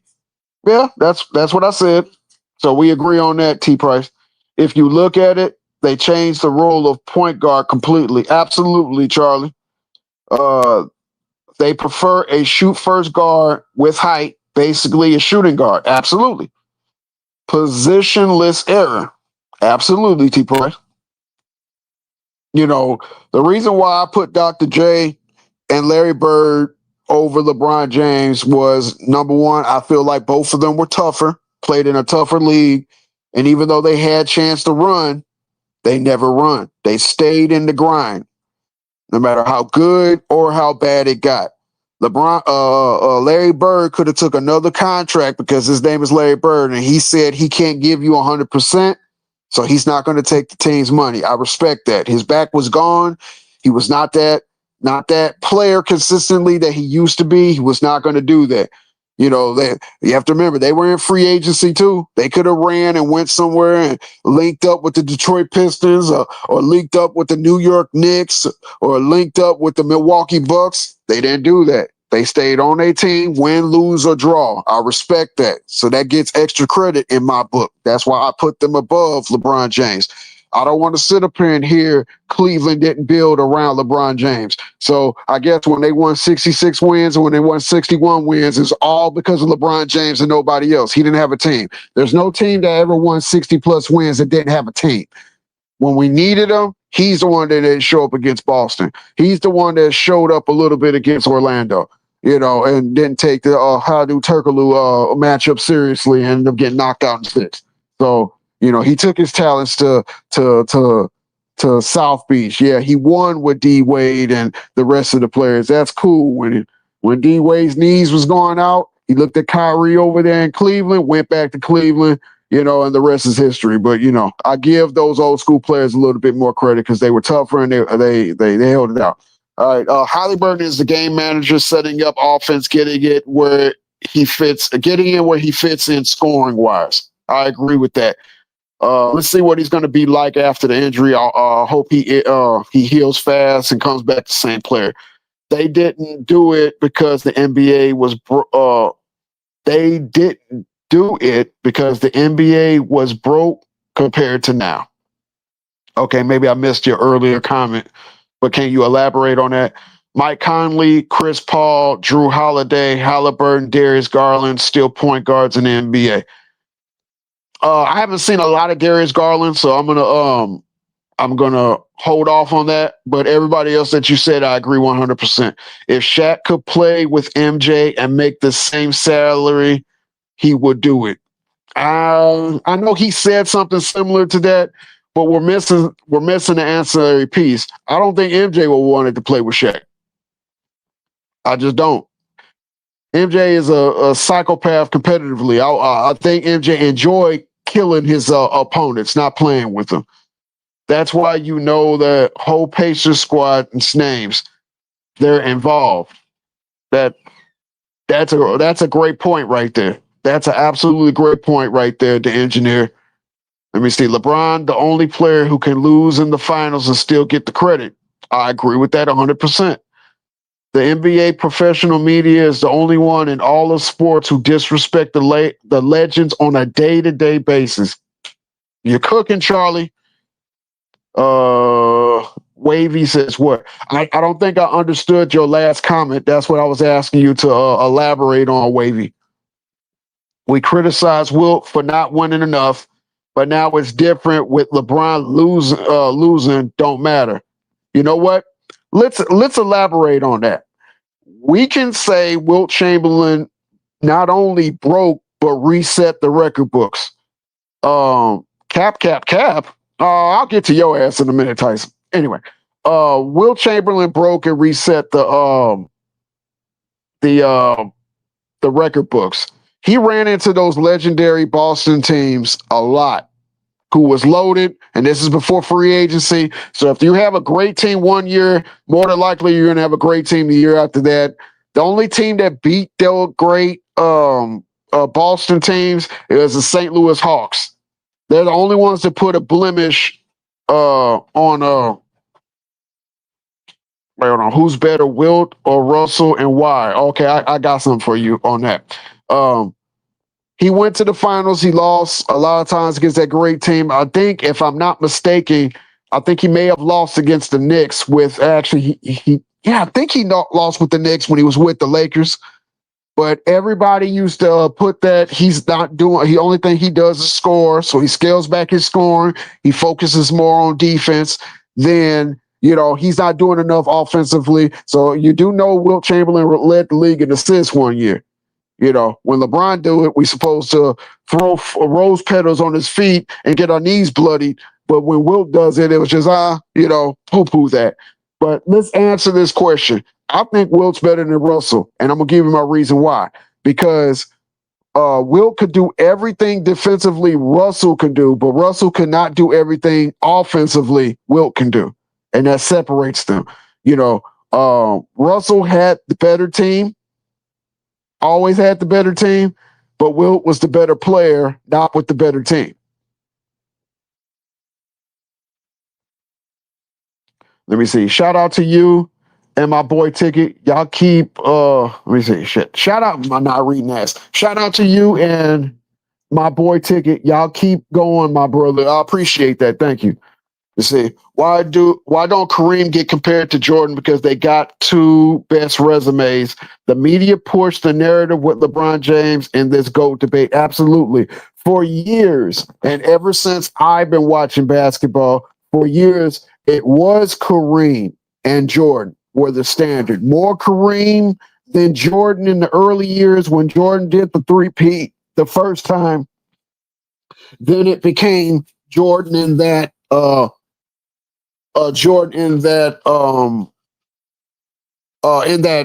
GOAT debate.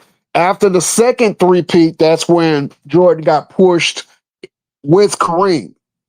Then there's a crazy thing that happened.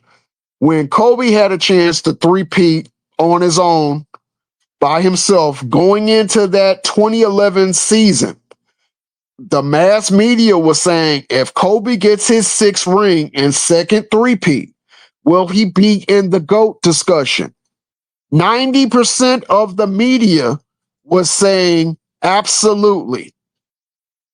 It's only when they lost to the Mavericks in the playoffs when they said that Kobe's not in the GOAT debate. Okay, Tyson says, now we praising losing. Y'all hear this? Will 2 better than 11 of them? All right, so now we praising what, a 8 to 12 win league? See, I can do that. I can do that shit too. The same argument got pushed for LeBron over Kobe. It's the same argument I can use to put Kareem over LeBron. Absolutely. I don't praise losing if it's all a even playing field. It wasn't an even playing field back when Kareem and Russell was winning. It just wasn't.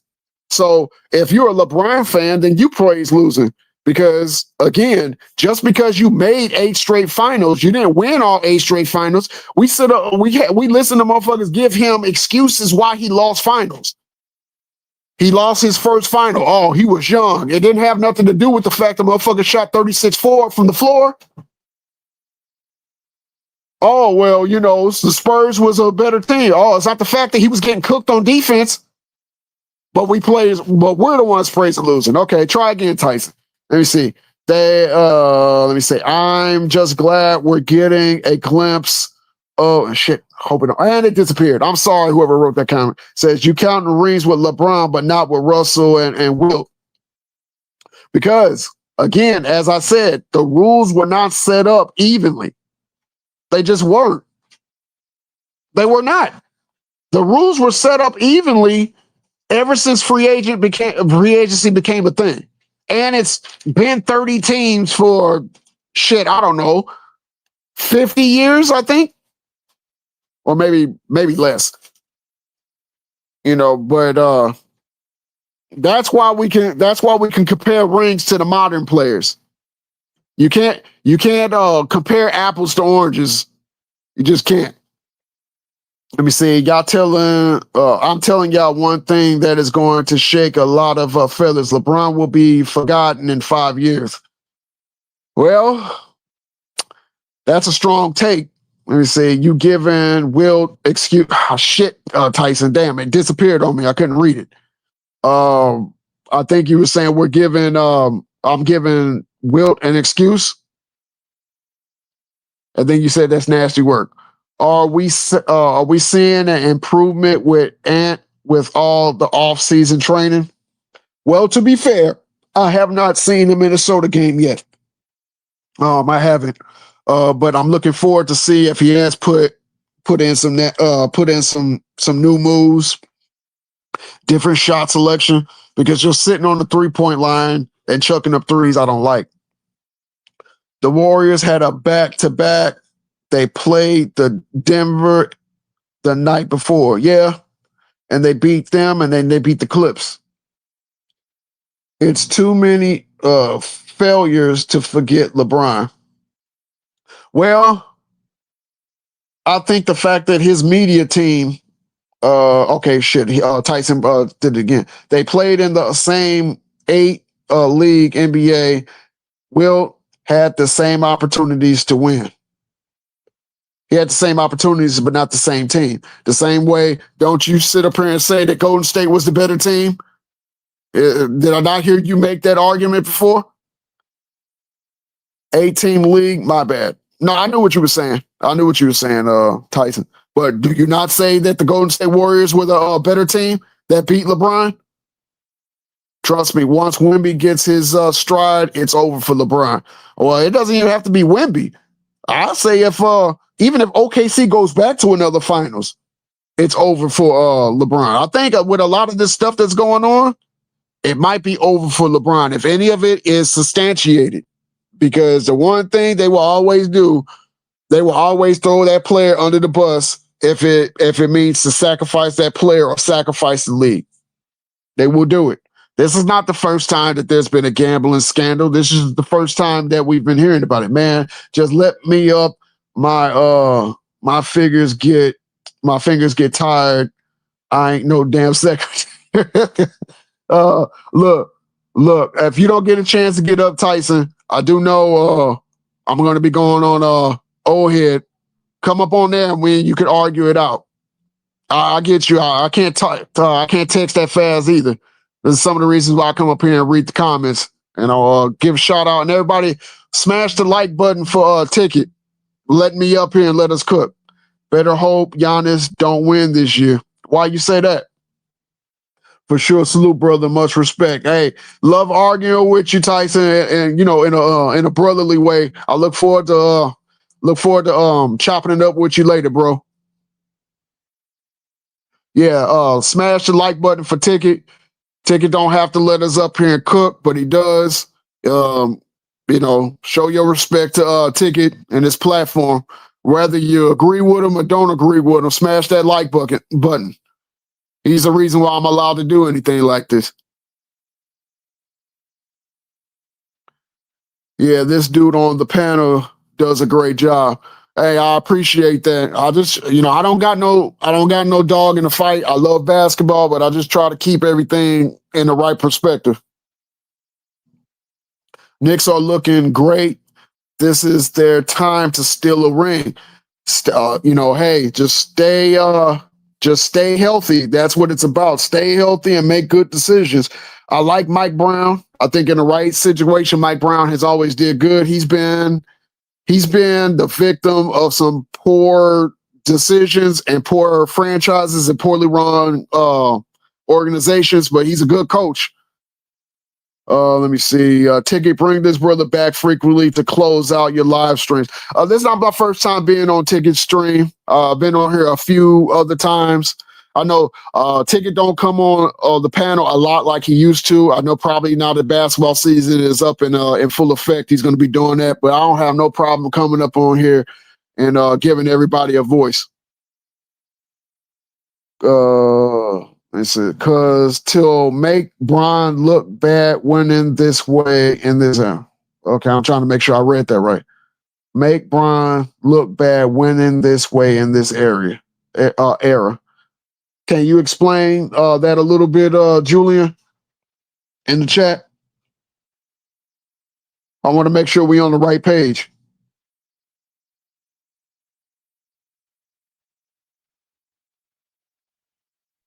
Yeah, but to go along with what I was saying about Wilt Chamberlain and Russell, Bill Russell, is the fact that Wilt Chamberlain always had to go up against the better team. Can Wemby win a DPOY MVP this season? What's your take? Absolutely, he can do that. If he is keeping this pace going consistently, now you know there's going to be peaks and valleys in the season, but if he doesn't have a too low of a peak and he keeps a high, a too low of a slide, and keeps a high peak, there's no question he can win the MVP. But he has to make sure that his numbers conduce to winning. He can't be putting up these numbers and they're win 38 games or 44 games. He has to at least get 50. 50 is probably going to be the baseline to be in the MVP discussion. If he wins 50 to 55, there's no question he would definitely be in the MVP discussion. And even though they say it doesn't count, but you're also what you do in the playoffs counts towards what you do for the MVP. So as long as he can stay consistent and they can win and he doesn't fall off, and again, he doesn't get injured, because you got to play at least 65 minimum. I don't see why he can't win MVP and DPOY. Not just Bron, but Giannis winning without team hopping and forming super teams makes a lot of these modern guys look bad. Absolutely. Julian, you're right. It's the grind that we respect. When we don't care if you lose. Every great player has lost. Every great player has lost. I see you, Tyson, the Family Guy. I thought you was the other Tyson. But every great team has lost, but it's how you bounce back and what you do consistently. And not, I can't win here. Let me go win somewhere else every time the road gets rough. Stay off that three-point line. Keep being physical. He got a great chance. Absolutely. And I think the physicality is the one thing that we like seeing. Any man that goes to work every day, no, there are times that you get up, you hear that alarm, and you just don't want to do it. But guess what you do? You think about the responsibilities you got, you pull yourself together, and you go grind, and you go make your money. We've all been there. So when we sitting up here watching people that the making 100, sometimes 1,000 times what we're making, choose that I don't want to do it today. I don't feel like it. You know what? I'm getting paid hundreds of millions of dollars, but I want to go win somewhere else. That's why we give them the grief we give them. The Bucks are really trying to make Giannis happy by signing others, bro. Absolutely. But there's also a buy-in with Giannis. Giannis buys in with them, so Milwaukee wants to buy in with him.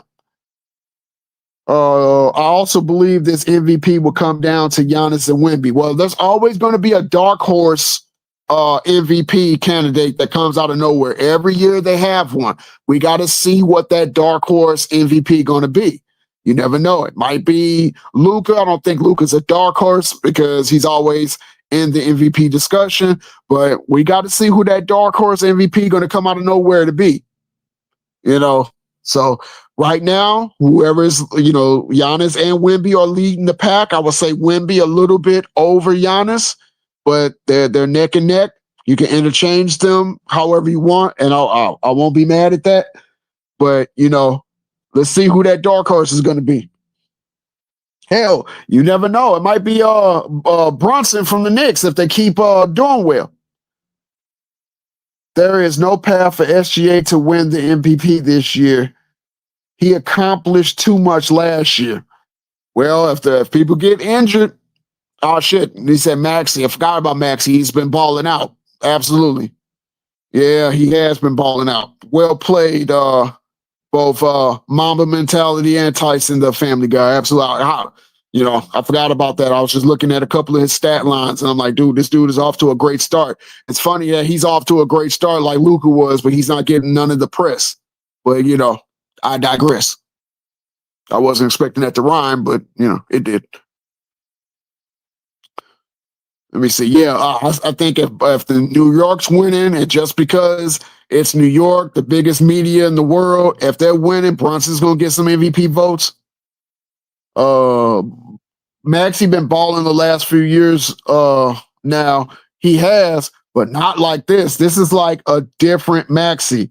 I can say Maxey was trying to fit in to see, it's Embiid's team or is it Paul George's team or what do they want to do? Maxey's playing like this is my team now, and I'm all for it. And I like that about a player. We don't got to talk about it. I'll show you on the court whose team it is. So keep up the good work, Tyrese. And I don't mean the singer either. I mean Tyrese Maxey.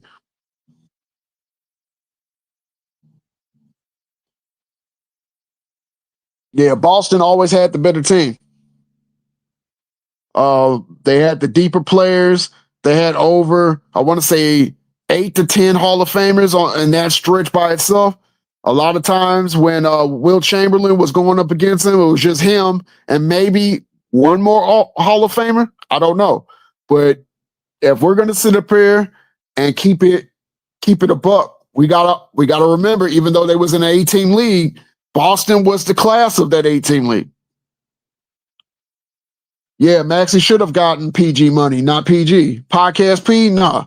I lost so much respect for Paul George after that last season with the Clippers and that first season with Philadelphia. He got paid and he put it in park. I can't respect that. Yeah, Maxey is playing like a true number one. True PAF, but he putting it all together now. He's getting to his spots better, going down, I guess you mean hill. Yeah, you got it right there. Going downhill better as well. So you know what that says, Tyson, the Family Guy? That lets me know that he was in the lab during the offseason. That lets me know he put in some work. That lets me know that he's someone you can build around. That's what that lets me know. When you come in the new season and you got something added to your game and you're not apprehensive on offense, you know exactly how to attack the defense. That means you were looking at tape. You had that ball in your hand, because real basketball players, there is no off season. I don't care if you in high school, I don't care if you're in college, or if you're looking to go to the NBA. There is no off season when you're a true basketball player. You love the game so much, the ball's going to always be in your hand. I don't care if you're watching TV on your couch, you bouncing the ball between your legs, dribbling and holding the ball during the commercial breaks. I don't care if you walking down the street, you bouncing the ball, you know what I'm saying? Even when you don't got the ball in your hand. How many men out there, was just in the kitchen with your wife and just doing air jump shots? I know I do it. Got to remember there's more room on the floor since Embiid is on the minutes restriction, opening up the lane. Absolutely, but I don't think this is going to stop even though Embiid is on the court. He is playing literally like this is his offense, this is his team, and everybody else got to play, has to follow his lead. I think he's making Embiid look real expendable right now. Real expendable.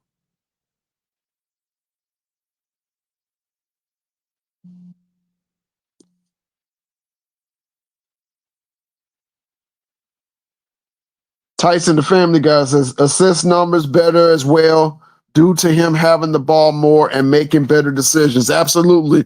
That last part is something I don't think we explain enough. Making good decisions with the ball, that IQ. Don't force a pass when it can get picked off.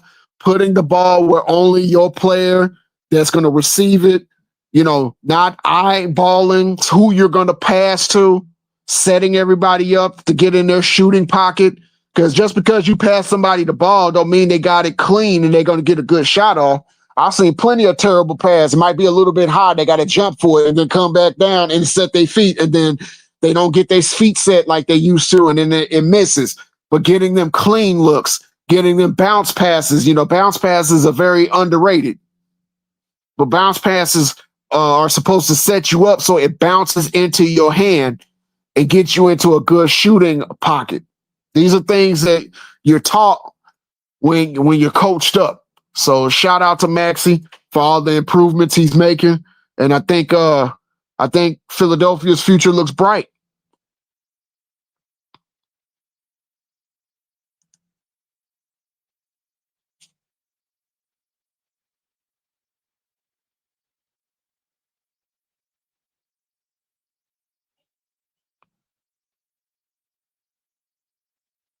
All right, everybody. It's been nice, man. Shout out again to Ticket.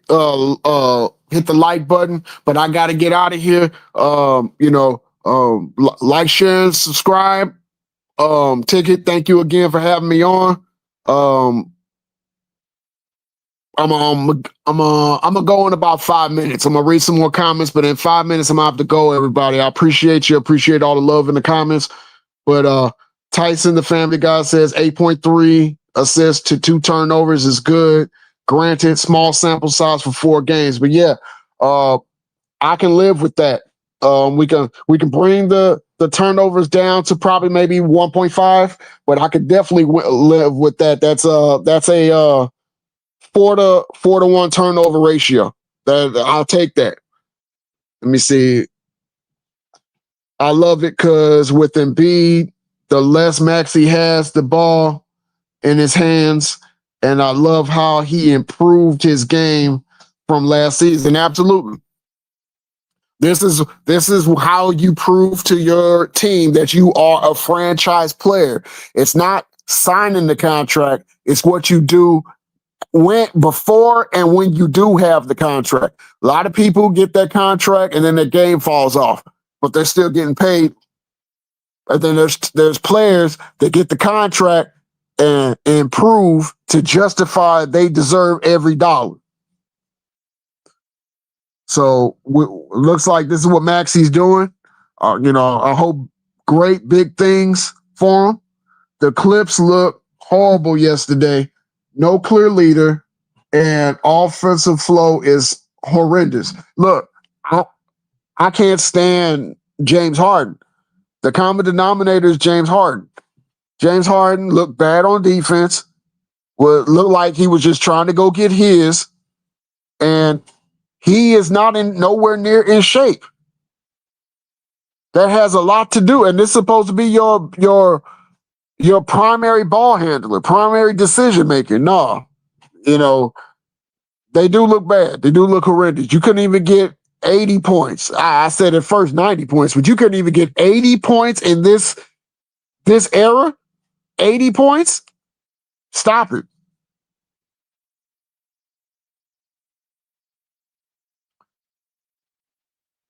We see some unbelievable individual scoring so far this year. Are players that good or defense that bad, in your opinion? Damn, Tyson, you put me on the spot. I can say 50-50. I don't want to say defense is completely non-existent, but it's not the same type of physical defense that we are known for. But when it comes to the big men and what we've been seeing out of the big men, I definitely see that there's probably going to be a return of the big men back to this league. When it comes to what Luka did, what Austin Reeves did, I think more Austin Reeves than Luka. He's a product of getting the ball in his hands and the free throws, absolutely. But I have been seeing a few teams, the few games that I did watch those teams play a better style of defense, was making it harder for them. But when you get a player 10 to 12 three-point shots and they can get hot, hit 8 or 12, right there, that's 24 points right there. Whereas, all you got to do is just get in the lane, get a few free throws, and you're up to 35, 40 points really, really quickly. Even Shea, when he dropped his double nickel, he got to the 20. He got 26 free throws made. So I don't know.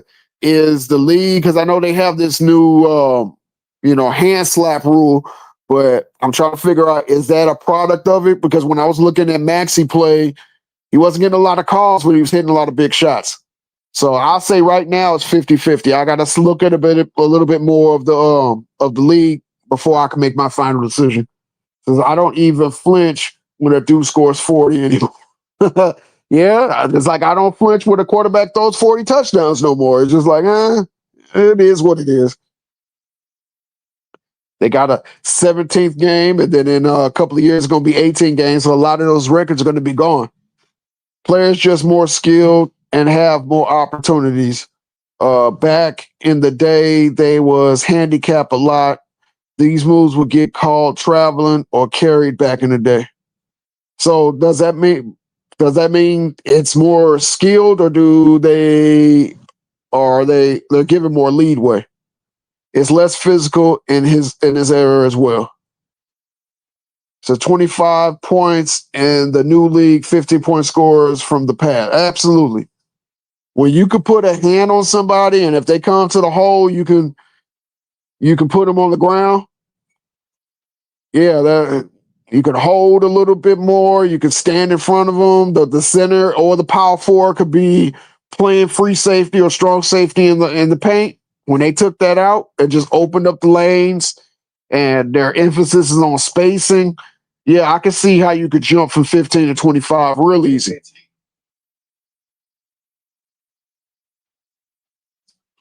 As much as I want to stay on, man, my 5 minutes is up, man. Blessings to everybody in the chat. Shout out to everybody in the chat. I appreciate everybody on Ticket Stream. Again, Ticket, shout out to you, man. Much love and respect.